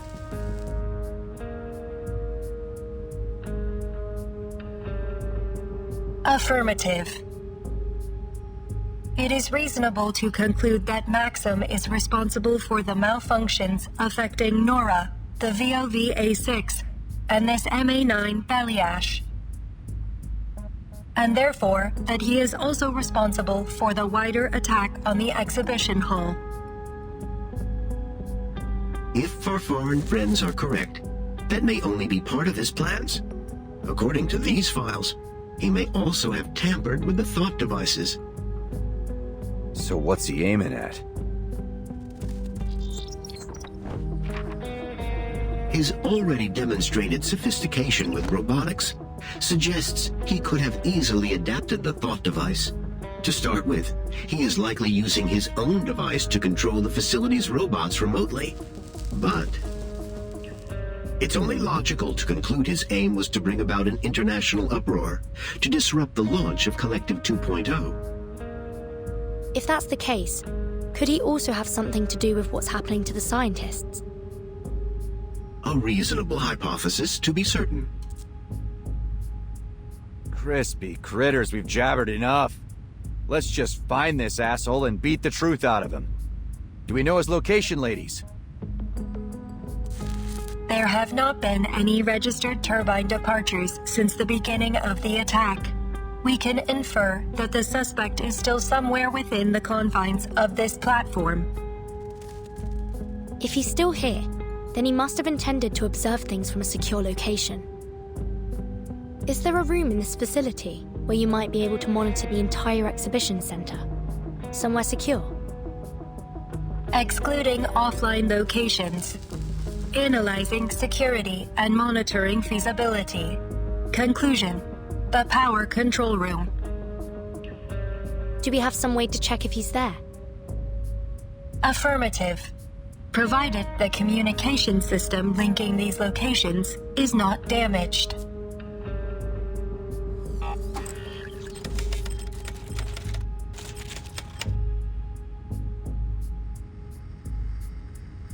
Are you there, Comrade Maxim?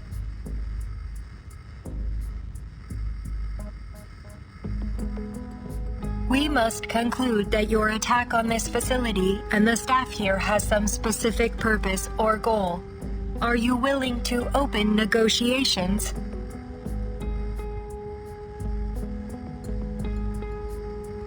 No response.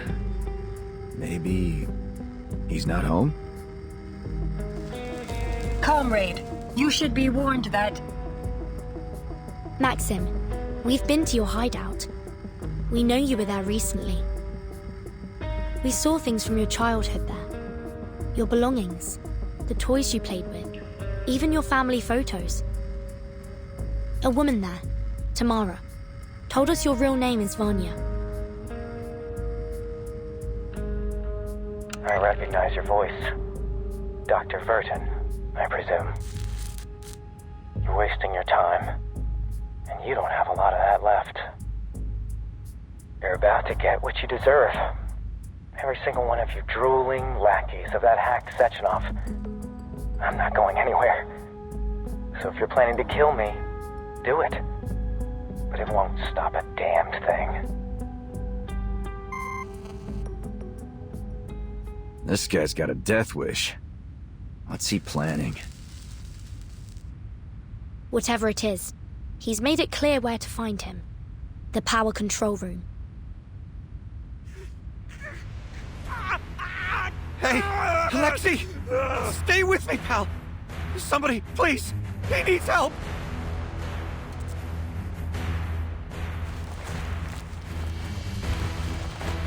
I'm here. What's happening? I don't know. He's starting to seize up like the others. Tie me up. Don't let me. Yeah, got it.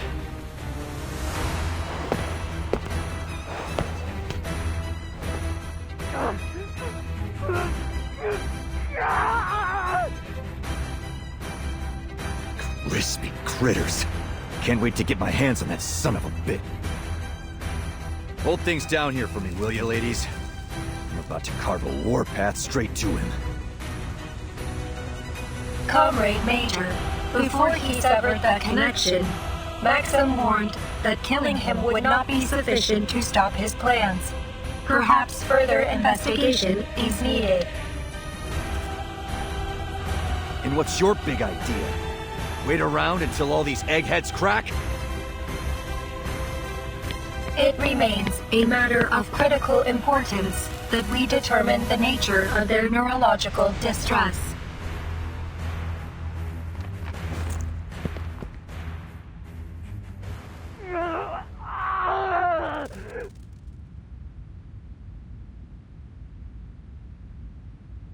Hold on. I think I have a theory. Go on. Alexei put on his device a little before I did. So maybe these things are a kind of ticking time bomb. The longer you wear one, the more likely any little bump will set you off? That would explain why it isn't happening all at once.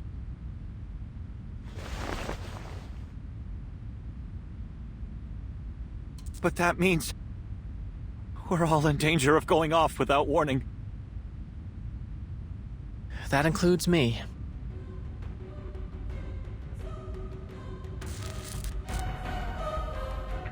There's no reason to think I'm immune. I polymerized myself and installed the device around the same time as they did.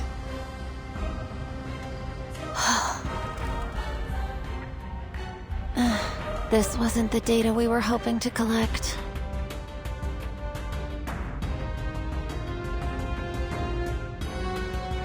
I know you wanted a deeper understanding of this world, but why did you take such a massive risk? Think about the ramifications. You could lose your mind. Or worse, your life.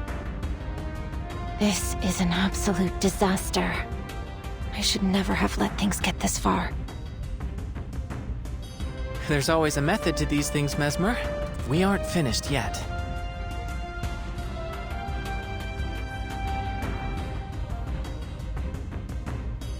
Progress requires risk. We've always believed that. As researchers, we discover truth through experimentation. Now, we have one critical piece of the puzzle, and the minds to crack it. Are you suggesting we try to dissect a thought device to pinpoint how it causes these psychotic breaks? Precisely.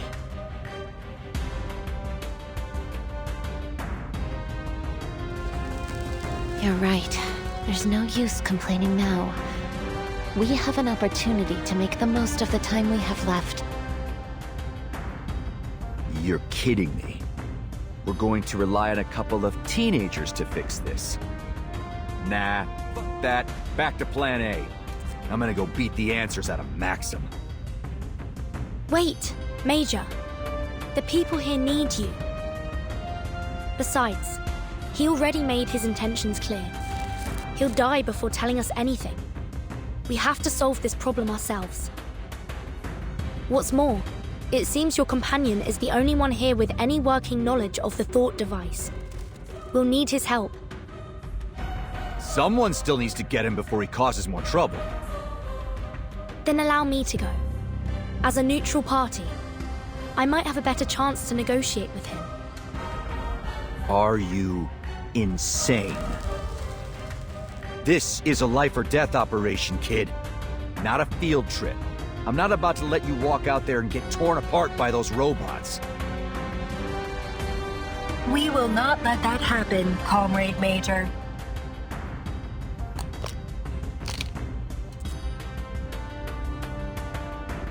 I know it may be hard to believe, but we're trained researchers. I was practically raised in the lab. We may have come here under false pretenses, but we're proven and capable scientists. We can handle this.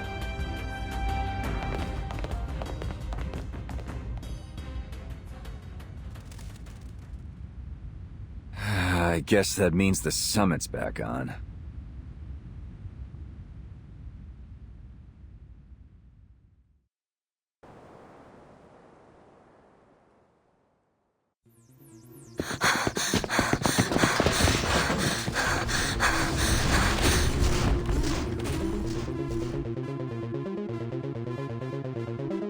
The power control room is up this staircase. We must travel another 80 meters forward, turn left, and then reach the room at the end of the corridor. Our present speed may not be sufficient given the threat Maxim poses to the facility. Comrade, would you allow me to carry you? If that's what's needed.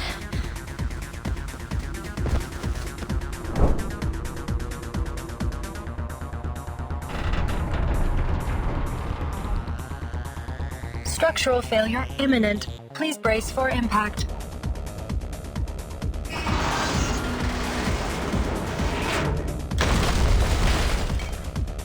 The sudden lockdown of that doorway is unlikely to have been accidental. Maxim may be aware of our approach.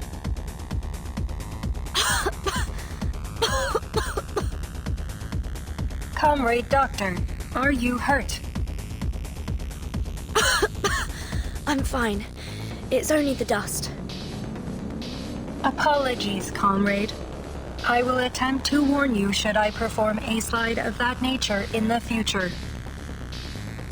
It's quite all right. Let's just keep moving.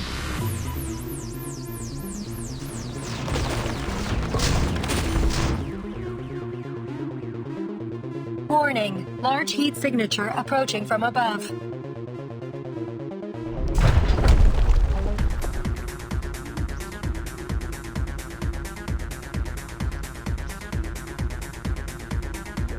Scanning. Heavy firepower detected. Another Beliash variant adapted by Maxim. Defensive matrices engaged.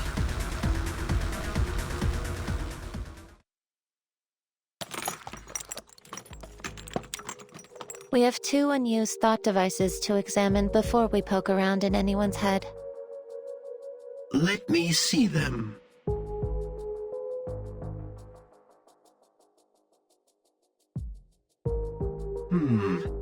This device appears to be around 3 grams heavier than its technical specifications. Go on then. Let's poke around inside. As you say, Major.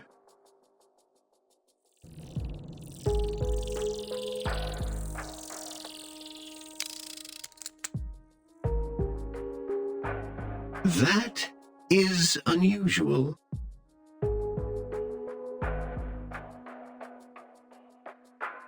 This residue shouldn't be here. I do believe we've discovered our smoking gun. So, what is it? See that? Something broke apart when we opened it up, spilling out this gunk. Allow me to conduct a quick analysis. It's a synthetic compound. A dissolving capsule made of polymer-soluble material with a biogel inside. Oh, I understand now. Understand what? Enough with the suspense. Simply put, I believe Maxim inserted a capsule of polymer-soluble material into these thought devices. Once it makes contact with the user's own polymer, the capsule begins to degrade, breaking with time or pressure, until it releases its contents directly into their bloodstream. Make it simple for me, Chuck. It's a poisonous time bomb. So, when it goes off, it shoots crazy pills straight into their brains? We'll need to do further tests to determine its full effects, but it's possible that the toxin may ultimately be fatal. We don't have time for empty speculation, gentlemen. May I take a look?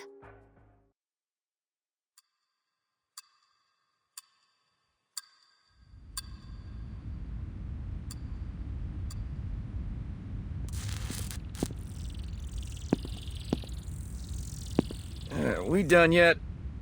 I'm getting a cramp standing like this. Almost. Hold me higher.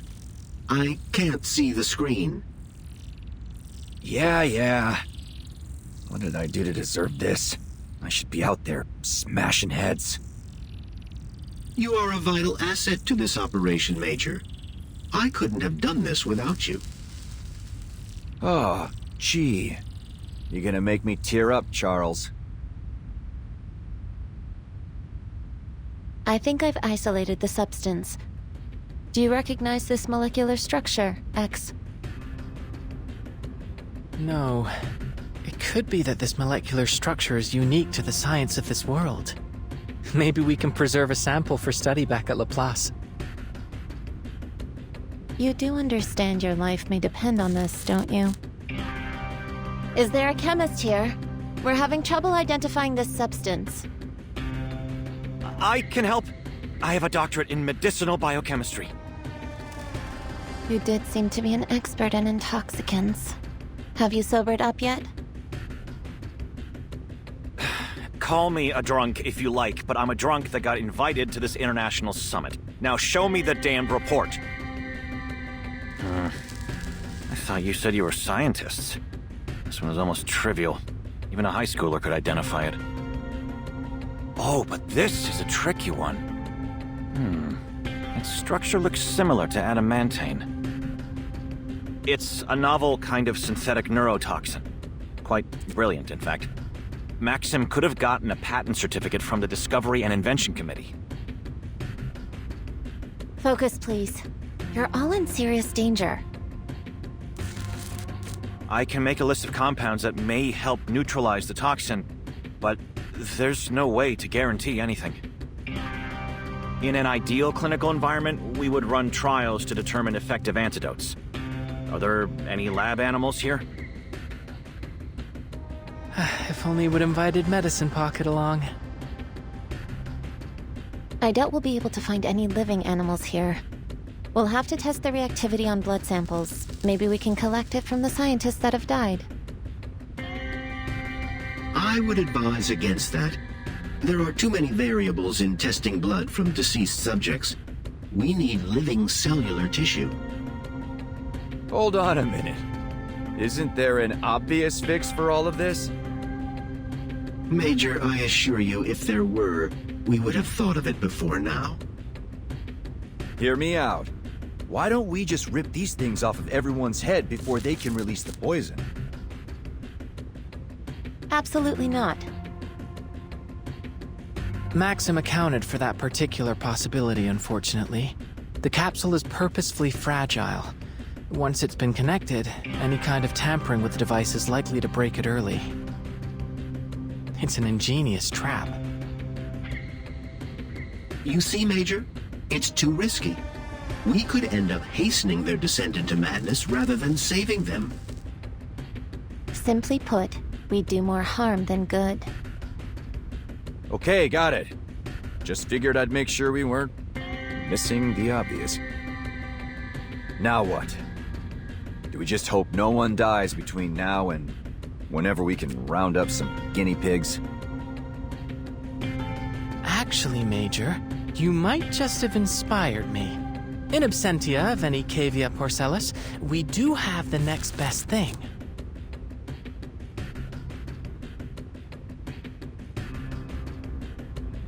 You're crazy. We extract a reduced dosage of the neurotoxin and inject it into me. Then, we test out the antidote systematically until one works. You already sound insane.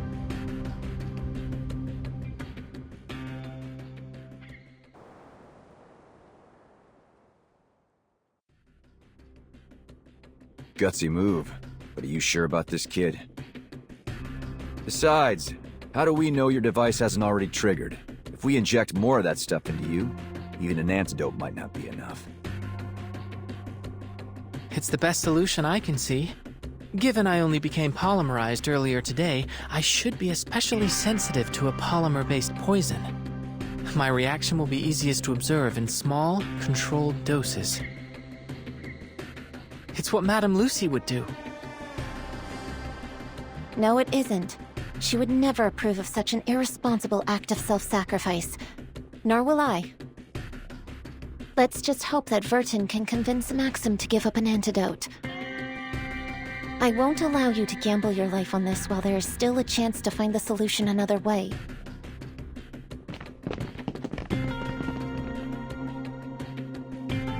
Sorry, miss, but I think your colleague is right. Dangerous as his plan is, we don't have time to wait. Every minute that passes, more of us could be exposed. This is exactly what I was afraid of, X. Your irresponsible nature is practically infectious. You just had to drag this whole world down with that special brand of arcanist madness. Hold on, Mesmer. I didn't set off this chain of events. Call me a mad scientist if you like, but I don't deserve the blame for what's happening here. I don't care who's to blame. I still won't let you do this to yourself. This isn't the time to argue, kids. Maybe you're infecting me with arcane madness, or maybe the poison already got to my head. Doesn't matter. I'll do it. I'll be your guinea pig. Besides, I've put myself through regular trials of intoxication for most of my life. What's another neurotoxin? That's not the point! No, it's not. The point is that I'm not letting a kid put himself on the line on my account. My vision's starting to get blurry. Good bet I'm already exposed, so let's get on with it. If that's the case, we may as well try. But I'm not happy with it.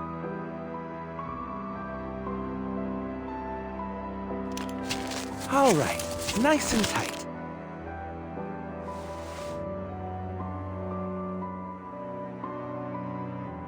Hey, kid.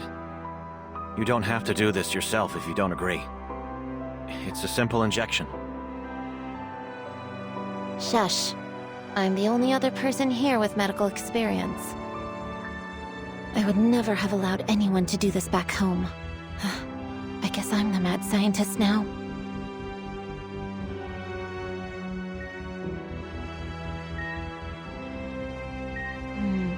Your body temperature is rising, likely a reaction to the toxin or the antidote.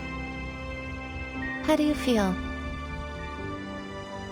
My limbs are numb, and my eyes are losing focus. Feels like I'm staring up at the northern lights. First antidote not working. We'll observe you over the next 5 minutes and then try the next one. Mesmer? What now? We're doing what you wanted, aren't we? Just leave me to my work.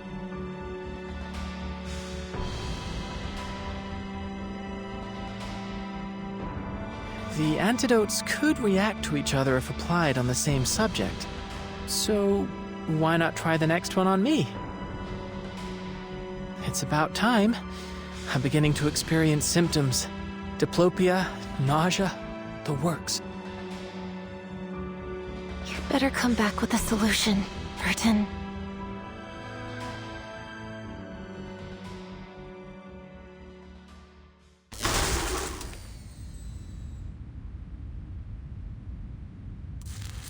Combat concluded.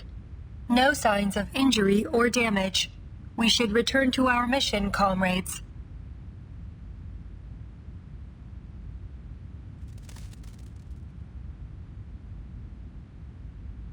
Left. Are you all right? Running diagnostic. Are you hurt? Negative. Test complete.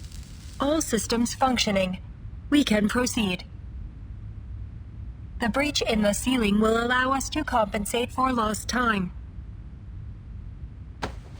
Transport mode activated.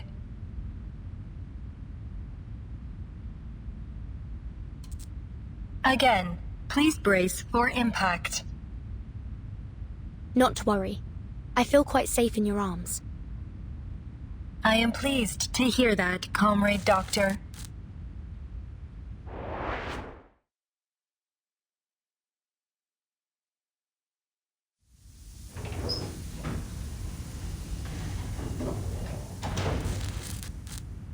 Please be careful, comrade. We advise you to stay outside of the room until it is secured.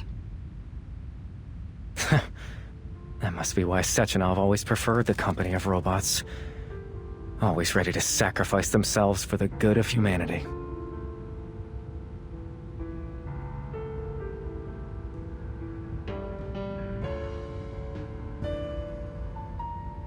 I wonder what you really think.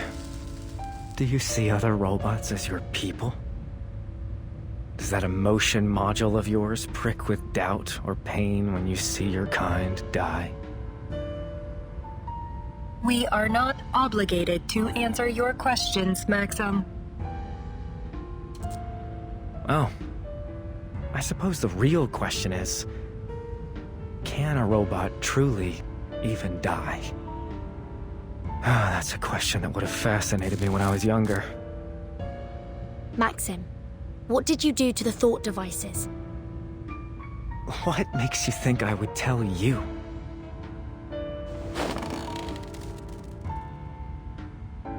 I'm not from here. I don't know what Collective 2.0 means to you or to this country. I just want to understand.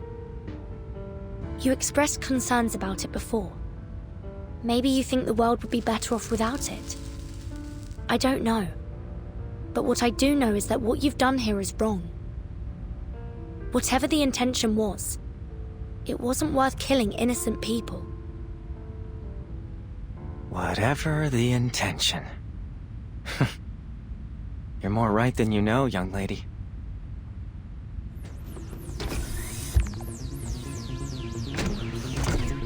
But I'm not special.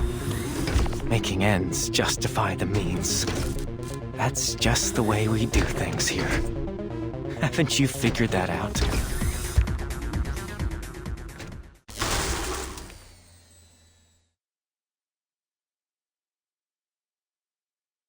Target down. Area secured. Please, Maxim, tell us. Is there an antidote or at least some way to prevent exposure? Is that your best effort? The Argentum unit would have at least brought truth serum. If you were trying to stop Collective 2.0 from launching, you already succeeded. There's no way they'll release it on schedule after everything that happened here. Do more people really need to die just to make this a bigger scandal?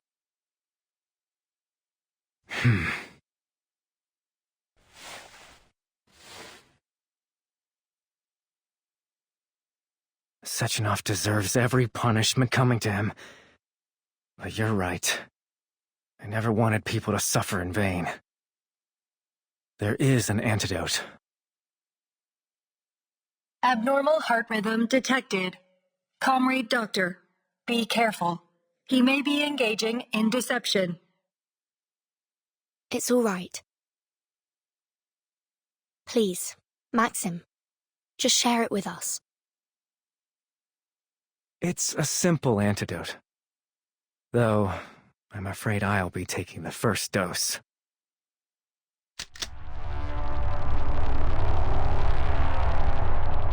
One shot of lead to end the suffering of a hopeless man in this hopeless country! Maxim, no!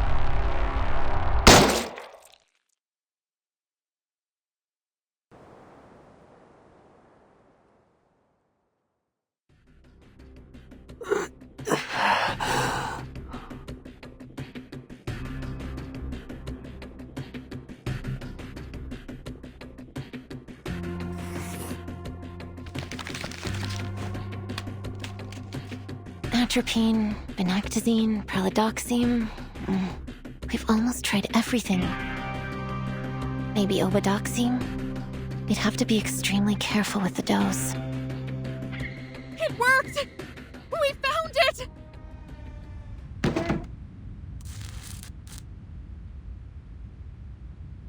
The sixth antidote worked! Subject 6 has regained consciousness! Oh, crispy critters, finally. Don't celebrate yet. It could be terminal lucidity. We'll need to observe him a little longer, but we can start preparing his antidote for the others. If we determine it's effective, we'll start treatment in order of severity and length of seizure.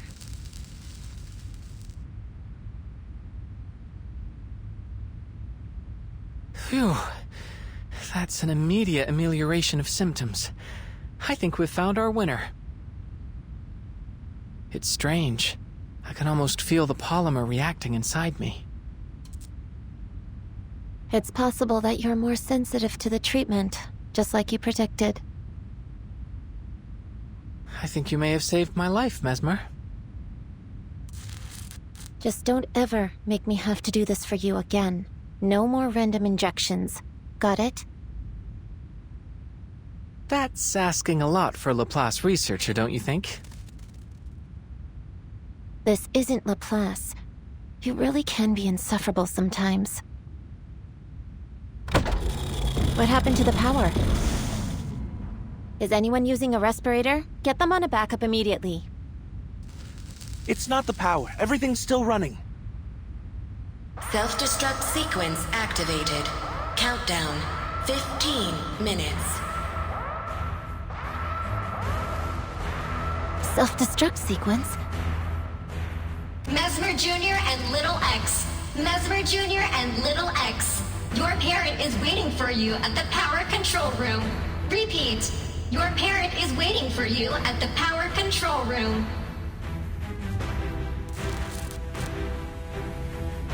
Huh?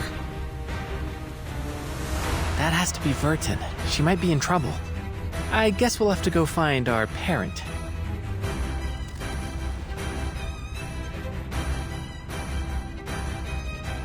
Looks like I don't need to worry about your condition. Are you sure you're ready for action? Absolutely. Just as long as you don't expect me to be as dexterous as the twins. But what about the other patients? We've got things handled here. We've even got the drunk back on his feet. Just go.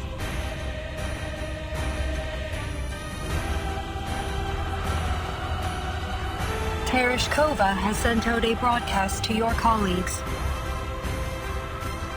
A large number of Maxim's robots appear to be leaving their patrol routes.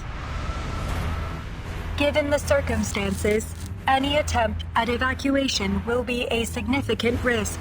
Should we proceed? We have to do whatever we can to preserve lives. Understood. I will attempt to locate suitable vehicles within the facility. Comrade Doctor, your friends will arrive in 3, 2, 1.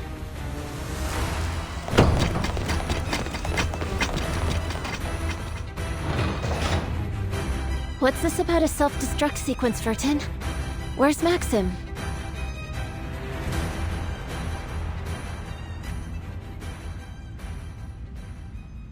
I couldn't stop him. The sequence was activated as soon as he died. It appears that Maxim programmed a tripwire into the facility's self-destruct protocols. The only way to abort the procedure is to enter the administrator password, which has been altered. Speculation. And only Maxim knows the password.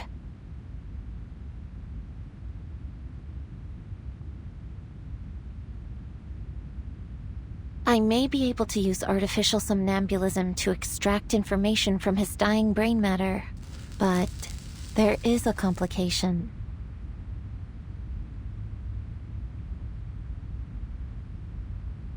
Let's hope he didn't destroy his hippocampus.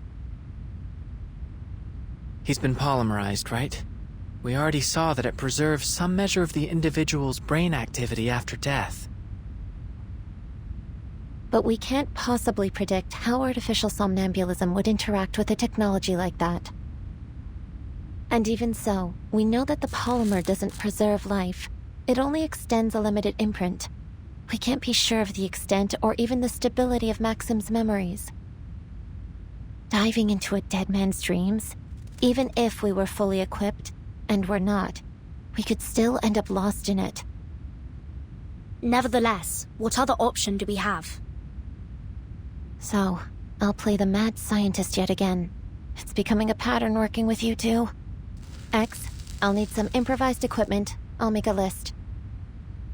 I don't care if they run on a hamster wheel or marbles running down a course. Just make them functional. I'll facilitate your every expectation. Left, would you mind giving me a hand? Searching for keywords. Artificial somnambulism. 0 results found. But I am at your service, comrade doctors.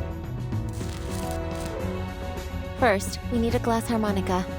Is there one here? Unfortunately, the Polymer Exhibition Hall does not contain any musical instruments of that variety. But it's essential for artificial somnambulism. X, can you build it? Sure. Give me 4 hours and a room the size of a football field. This isn't the time for jokes. Left, could you find a suitable substitute? Searching for exhibits with similar functions and potentially useful raw materials.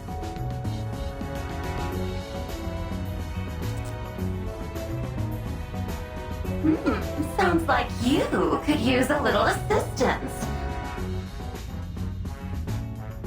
I can make you a glass harmonica, just so long as you give me what I need. Nora, I thought you were out of commission.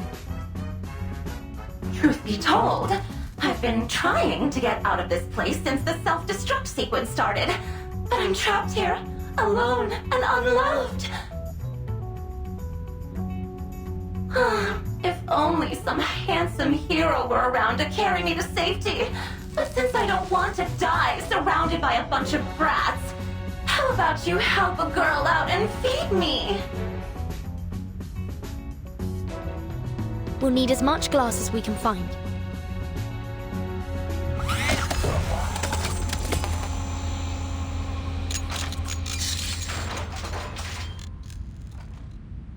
Your intuitive grasp of technology is astounding, Comrade Doctor. I have made a recording of your process for future reference. I know I said you could make it any way you like, but will this thing really work? I'm positively certain. It's an unorthodox design, I know, but the physics are sound. I'll take your word for it. Now, who's going to dive into Maxim's dream?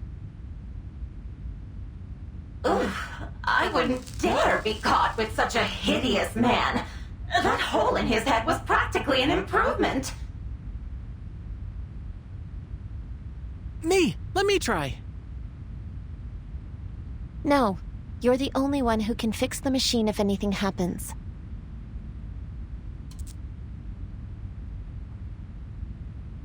I'll go. I have experience stream diving. You may require the assistance of someone familiar with polymer-based technology. With your permission, I will accompany you, comrade. It should be possible to send you both. I've created an interface on the device that Left can plug into directly. I suggest against it. We can't afford to lose both of you. Your concern is noted, Miss Mesmer. But the risks are greater if either of us goes alone. I'm going to need a long vacation after this. Vertin, put the helmet on. Left, plug in. There may be a brief tingling sensation, but don't panic. It won't last. A tingling? Yes, one of the side effects of artificial somnambulism. Understood. Ready to connect. We trust you, Mesmer Jr. X. Appreciate it, Vertin. I'll fortify the room as best as I can. We should be able to hold out for now. All right. I'll guide you in.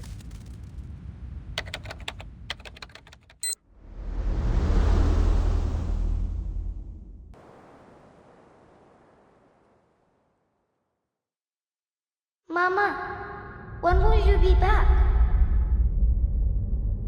Before you know it, Vanya. Will I see you tomorrow? Mama? Mama?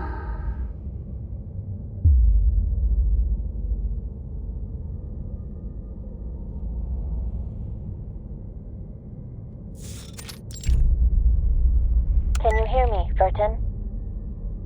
As I feared, the dream is unstable. There's abnormal data mixed in with Maxim's fading memories.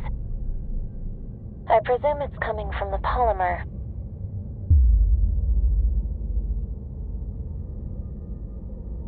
I hear you, Mesmer. I think the room I'm in must be Maxim's home. This dream is likely to be different from anything you've ever handled before. I don't know what lies ahead.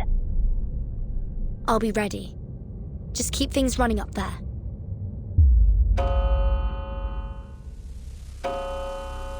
Hurry up, Vanya.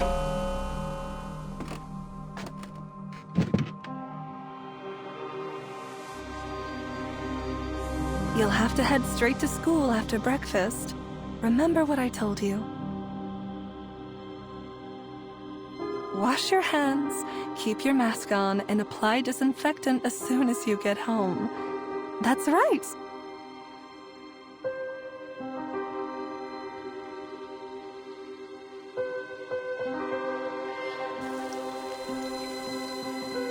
No, Mama probably won't be home tonight. Neither will Papa. Have you finished? Off to school then. Let the teachers know right away if you feel ill. Understood?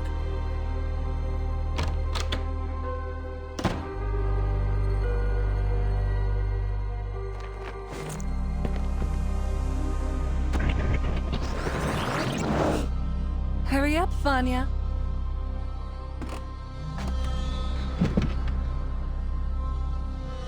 Wash your hands, keep your mask on, and this apply subliminal disinfectant space as soon as bears you get notable home. similarities to That's Limbo. right. Limbo? Like in the Divine Comedy? The name was chosen based on its similarity to the liminal spiritual realm. We use it to refer to subconscious spaces generated by polymerized individuals. It appears that this bears a strong resemblance to the space created by your artificial somnambulism device. However, it is not clear if this space is in fact limbo, or a dream, or some reflection of them both.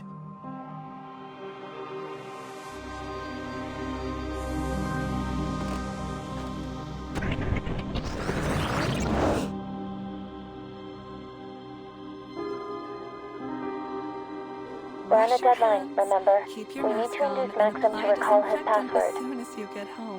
But try not to push him too hard. There's no telling what additional stress might do to the dream state. We're already operating in the margins. Maybe start by collecting clues from the surroundings. This moment must be from Maxim's childhood. Do you have any idea what's going on? Speculation. This appears to be during the early months of the plague. During this time, hospitals were overloaded, and doctors were often forced to work long hours, isolated in quarantine zones.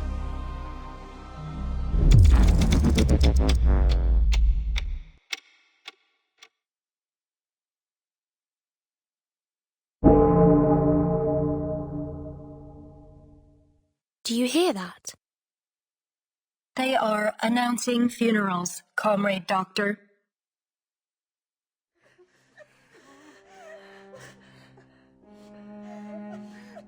Come here, Vanya. Don't be afraid.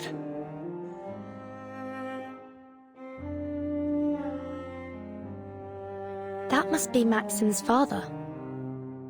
Your mama is fine. I got a call from her earlier. She's just too busy to come home. You know, your mama is very brave. She is doing a great service for us all. Someone must go to the hospitals and take care of all the sick. I know you miss her. So do I. but there are others that need her more than we do now.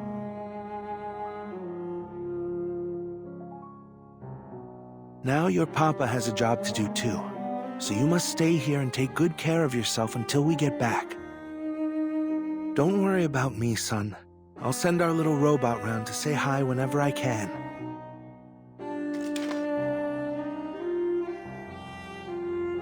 That sickness has hurt many people, but your papa will do something to stop it. Since robots never get sick, we'll have them keep the world spinning.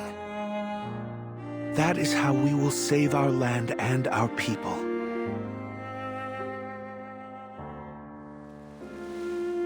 Promise me, you'll take good care of yourself, Vanya. The number of deaths had already exceeded 20 million at this point. Soviet society was on the verge of collapse. And the death toll continued to rise until Dr. Sechenov helped to invent the redemption vaccine using his polymer.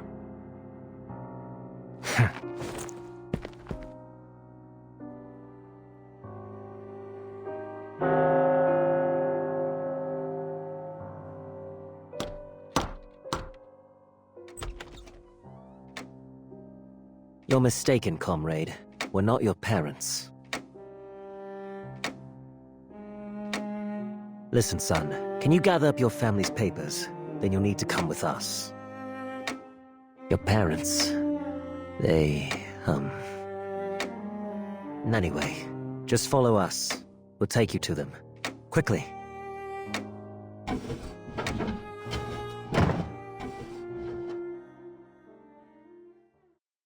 I think that might be all that's left of his memories.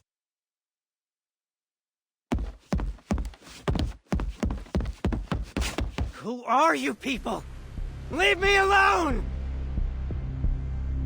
Maxim, you can still save lives before it's too late.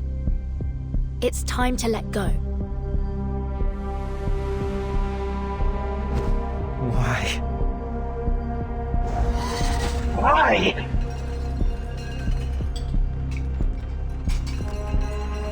The day I left with those men, I saw my neighbor hugging her mother. She was back from the hospital. I remember they had a robot carrying their suitcases. One just like my father made. She survived. She didn't leave her child alone. Why me? Why my family?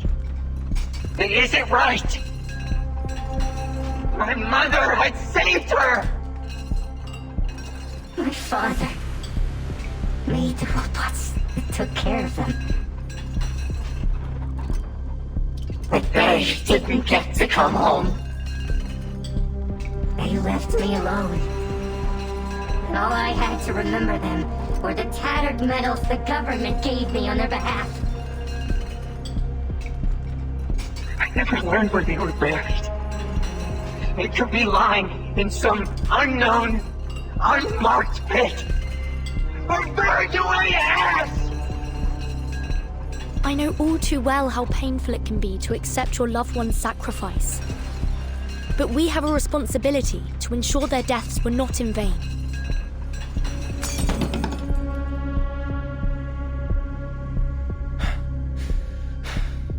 A few memorials, a few medals. Then things changed. People stopped remembering. They started saying that it was the collective that saved them. That's right. The collective.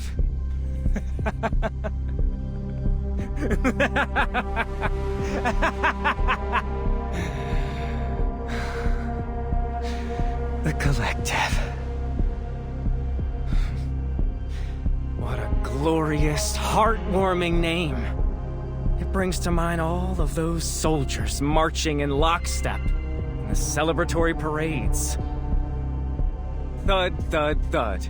Behold our march to the future, comrades. We will build a new world forged by our hands. Aren't we all so proud of the collective? People's heads became filled with these lies. If forgot all that we had gone through. Or maybe it just wanted to forget. Then the monuments changed. Suddenly, they all had his face, his name. There was no room for any others. Names became mere statistics. Mothers and fathers, children, dead and forgotten in their millions. But not him. He was Dr. Sechenov, inventor of polymer, savior of the Soviet Union. Over and over, all the glory, all the praise, everything went to him and his damned polymer!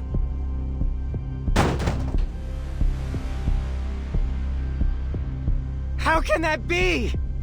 Why does he live when they had to die? How can we go blindly into this world he created? Our graves were just stepping stones on his march of progress. Men like Sechenov only look forward to their bright and limitless future. To them, the sooner the dead are forgotten, the better. That isn't true, Maxim. Of course, the ones that survive should mourn and honor those they lost. But we also have to move on. Not to forget, but to build again. You let yourself be trapped in the shadow of your loss. But I know your parents wouldn't have wanted that for you. Don't tell me what they think!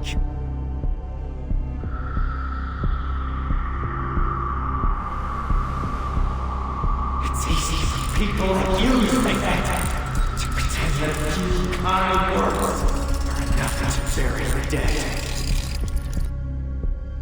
But then you praised them and took everything from them. It isn't fair!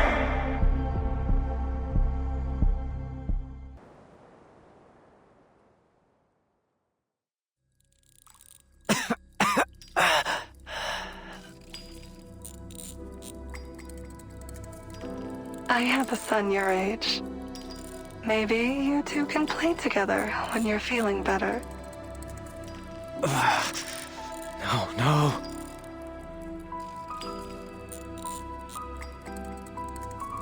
This is a fine gadget, don't you think? Maybe we should install it in our robot's head. We're so very grateful. Thank you. Thank you for not abandoning us. No! Papa? Mama? Vanya, has our country survived? Yes, Mama. People are even growing flowers again. I picked your favorites. But I couldn't bring them to your funeral. Are you taking good care of yourself? What is life like now? Are the people happy? Life is... I wish I could see all the latest technology. What can robots do now? It's all so wonderful, Papa. Mama. We stopped the plague, and now we're going to explore the cosmos. And what of you, little Vanya? How have you contributed? Everything has gotten better. I wish you could see. We're just happy to know things are better now. Though, I admit, I am jealous of you. Shouldn't you be angry? They're enjoying this world because of you. But they don't even know your names. They don't know what you gave up for them. What I lost for them. Why should we be angry, son? All that we did was in the hopes that the future would be brighter for our people and for you. The future is yours now, Vanya. All we want is for you to make it a better place. Don't let us down. He won't. I know our little Vanya has grown into a good man.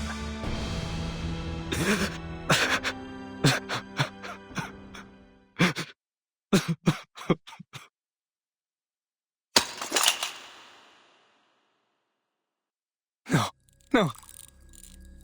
Mama, Papa, don't go. They have to go, Maxim. That's just the way of things. But you can choose to let them inspire you instead of dragging you into despair. Don't push too hard, Vertin. He needs time to process things.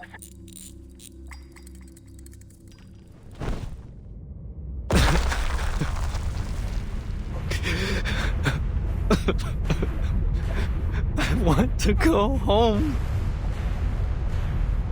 Warning, data overflow detected. This space may be compromised, comrade. She's right, Vertin. I'm reading a cortisol spike. You don't have much time before his brain activity shuts down.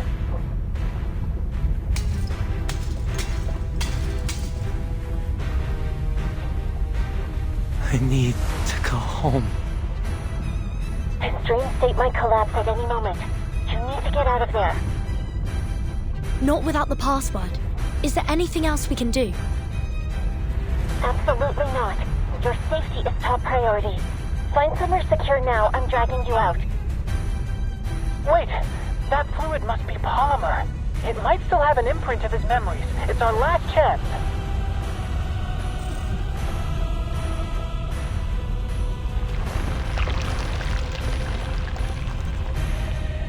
If these are his memories, then where's the password? Did you hear me, Vertin? Get out! Give me more time. I can still find it.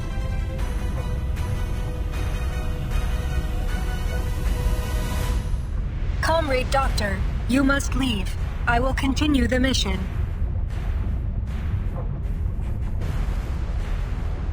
What do you mean? How? My sensors and processing ability are more efficient than yours, comrade. I will have a higher chance of retrieving the password in the time we have left.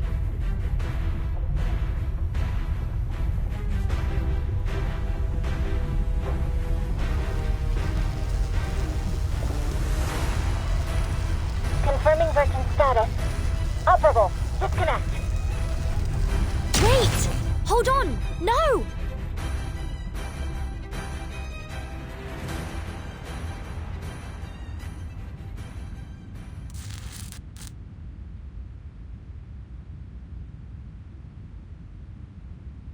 Damn, you actually made it. That's some good news, at least. P3? What are you doing here? We have disabled most of the facility's hostile robots, but we were unable to secure any vehicles suitable for an evacuation. Requesting synchronization.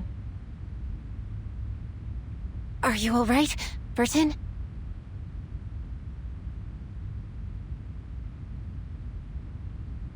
I'm alright, Mesmer. But Left is still inside. Before I got out, she... Synchronization complete. Please allow me to provide help.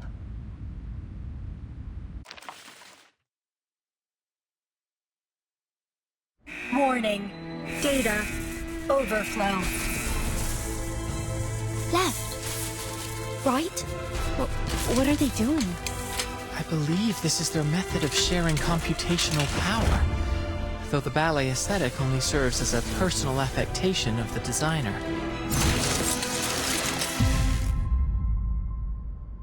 Watch out!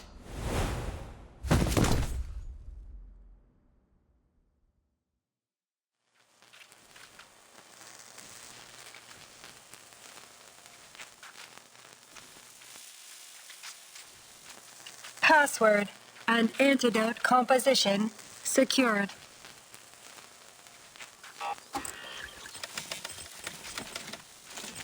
Self-destruct sequence terminated. Phew.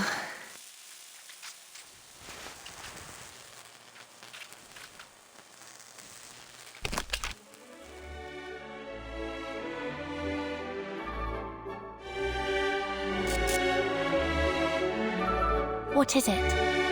Are you alright? That song. my emotion module is experiencing a reaction to it. However, I am unable to discern the programming that explains this reaction. Has my programming been corrupted, or do I remember it from somewhere? Please, comrade, may I listen to it again? It's a beautiful song, isn't it? I suppose even a robot might find it touching. Touching, yes. Added to database. Something's irked me this entire time. If the twins were able to access artificial somnambulism, that must mean they have a consciousness. Perhaps they can even dream. Were we still within your artificial somnambulism? Or was it only limbo after all? Can I dream? Of course you can. Bots like you and Charles gotta have feelings, right? Why else would he be such a pain in my ass? Seems like a question for another time, though. You two should get yourselves repaired. I don't want the boss to blame me for you ladies falling apart. Damn. There is something familiar about that song, isn't there?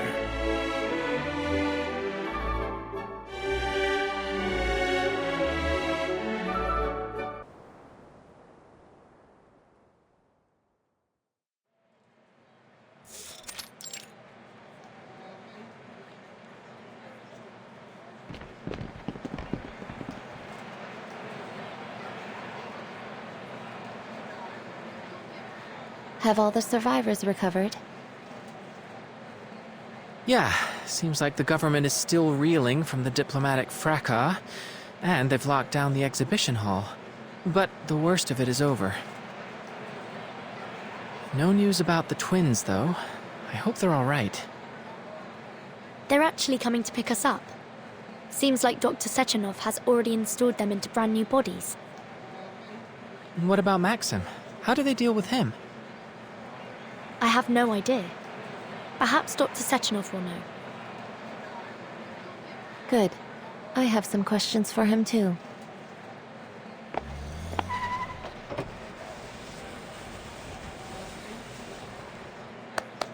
If it isn't our young scientists.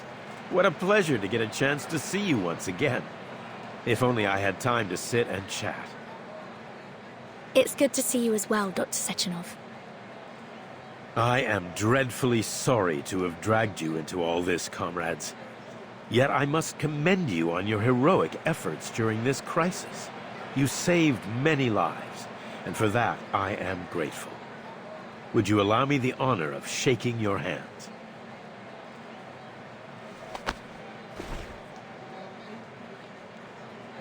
I've been wondering how I might reward you for all you've done. I don't suppose you would be interested in studying here in the Soviet Union? I would be more than happy to organize some scholarships and accommodations. You'll have promising careers in the Collective 2.0 project after you graduate. A bright, limitless future awaits. Of course, we're extremely grateful for the offer. Unfortunately, we have to return to our home soon. Dr. Sechenov, I must be frank. We're deeply concerned about the safety of Collective 2.0 after these events. Are you really going to proceed with the launch?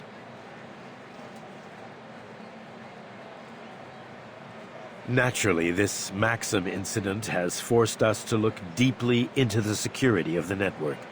There are no words to express my regret in not anticipating these possible security issues earlier. But we've analyzed the risks thoroughly. My colleagues are already hard at work closing the system back doors that were used, and we've built in an early warning system to detect similar attempts in the future. I'm entirely confident that these measures will allow Collective 2.0 to launch without any further risk. But we cannot step back from the march of progress. The potential benefits to our people and our nation's development demand we press onwards.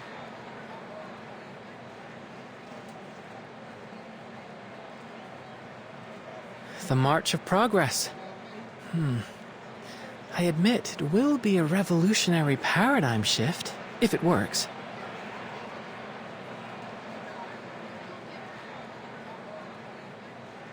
Of course it will. We stand on the threshold of a perfect society. The goal of my life's work, and that of every Soviet scientist. One more thing, Dr. Sechenov. It's about Maxim. His body has been taken care of. As for the loose ends, we're still discussing the matter internally. I hope to find a resolution that satisfies everyone. The question remains how he accomplished this attack. Someone must have backed his play for their own purposes, and I suspect I know who. Molotov and I have always had differences. Oh, my apologies. It's nothing to trouble you with. Please enjoy the celebration. You must excuse me for not accompanying you further, but I'm sure you understand I have a busy schedule ahead. We appreciate your hospitality. Goodbye, Dr. Sechenov. Goodbye, young scientists. I look forward to hearing about your future achievements.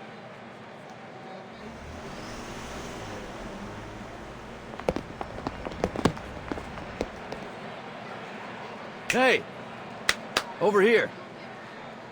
Huh?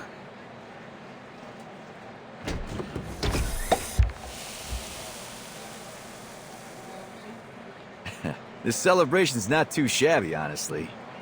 You kids want to have some fun before you head out?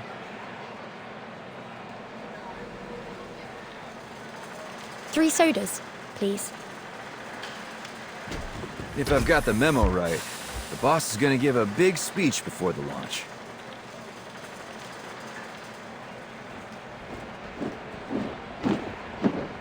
What's that formation? Let me see. The banner says, Families of Fallen Heroes. In memory of those who sacrificed everything for the Soviet Union.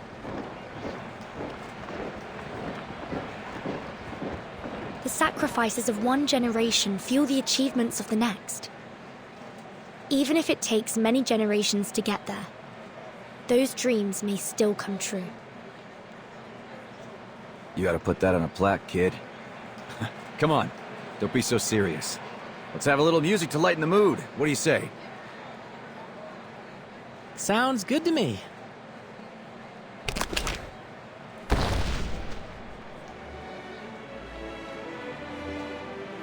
You rigged that up in the hospital?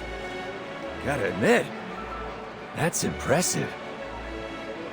I thought I was a firearms expert, but you managed to make a gun work better with just a music box. You gotta teach me your tricks. Well, it's kind of a patented technique.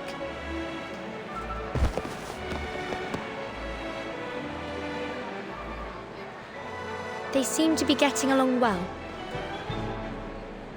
Typical boys. I still find myself thinking about how Left reacted to this song.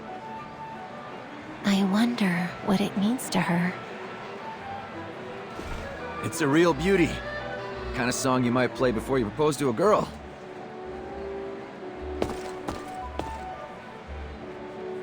What's it called? That would be Waltz of the Flowers, Major. Yeah. Figures it'd be something like that. Can't shake the feeling I've heard it somewhere. No clue where, though. It is a popular song. I wouldn't be surprised if you had heard it before. Nah, it's more than that. It's sticking to me. Like it meant something to me before I lost my memory. Maybe I really did propose to someone with that song. I can only imagine they chose the song then.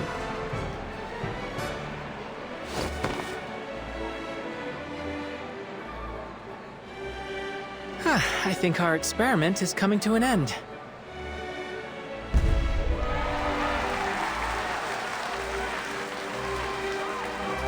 Mama, it's my balloon!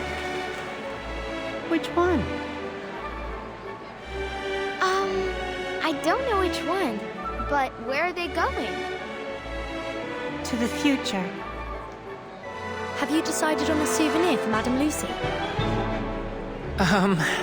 Well...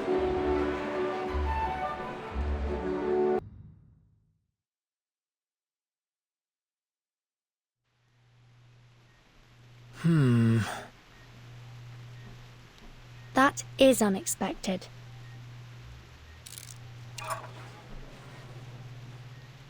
Is this the hydrogen cell that you mentioned?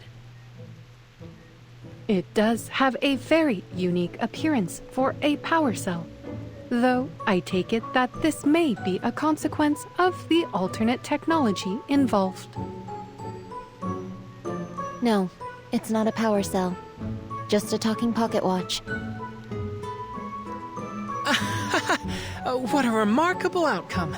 The object changed entirely during the transfer. I guess this is another fascinating aspect of the stage.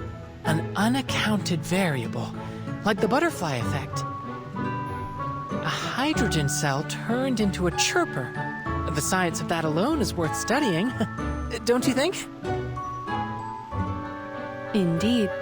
I am immediately curious what effect the stage might have on my own body if I attempted to travel through it. Would my robotic shell change to fit the local culture and technology of the destination just as it did Verton's outfit? Why not give it a try and find out? I can activate it again anytime. It's about time you took a vacation, Madame Lucy. Should you intend to visit again, I will make certain to register you as legal visitors.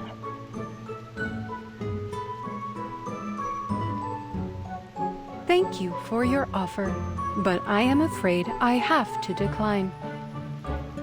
I believe our team is in need of an immediate physical examination after the events they have gone through, in particular, to determine the effects of a certain injection. Personally, I'm entirely intrigued by the possibility of keeping this polymer in my bloodstream. Your well-being is top priority in this particular matter, Researcher X. Can we make it short? The stage could change its destination any time.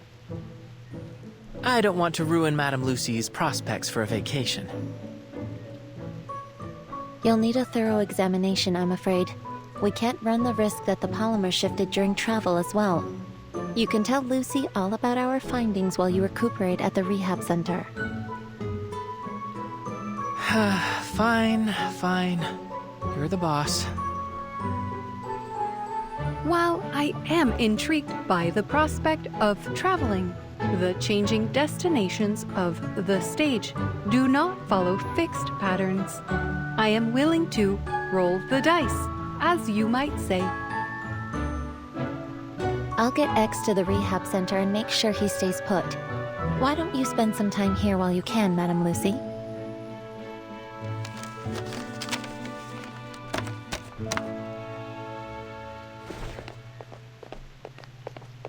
There appears to be a strong rapport between you and your researchers.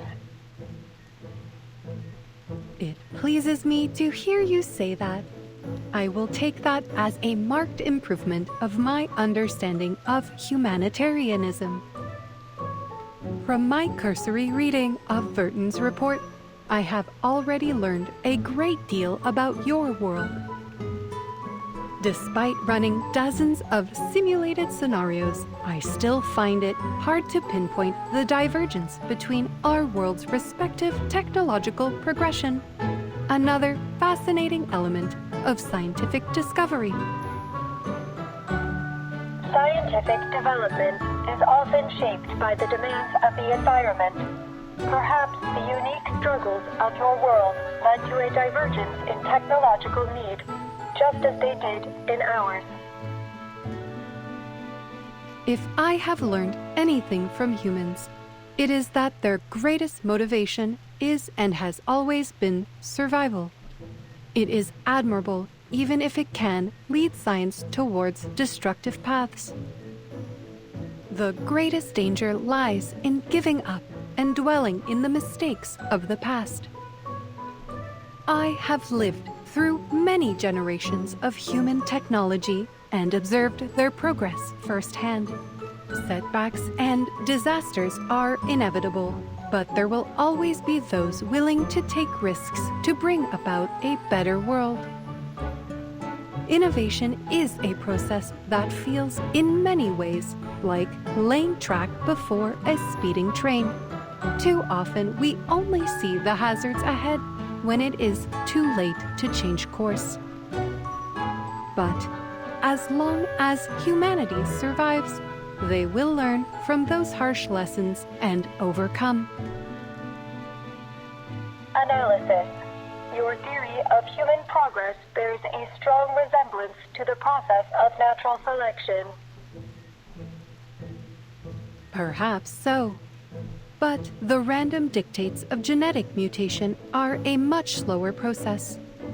I have seen human innovation leapfrog eons of natural development within a single generation. I am excited to see where they will go next.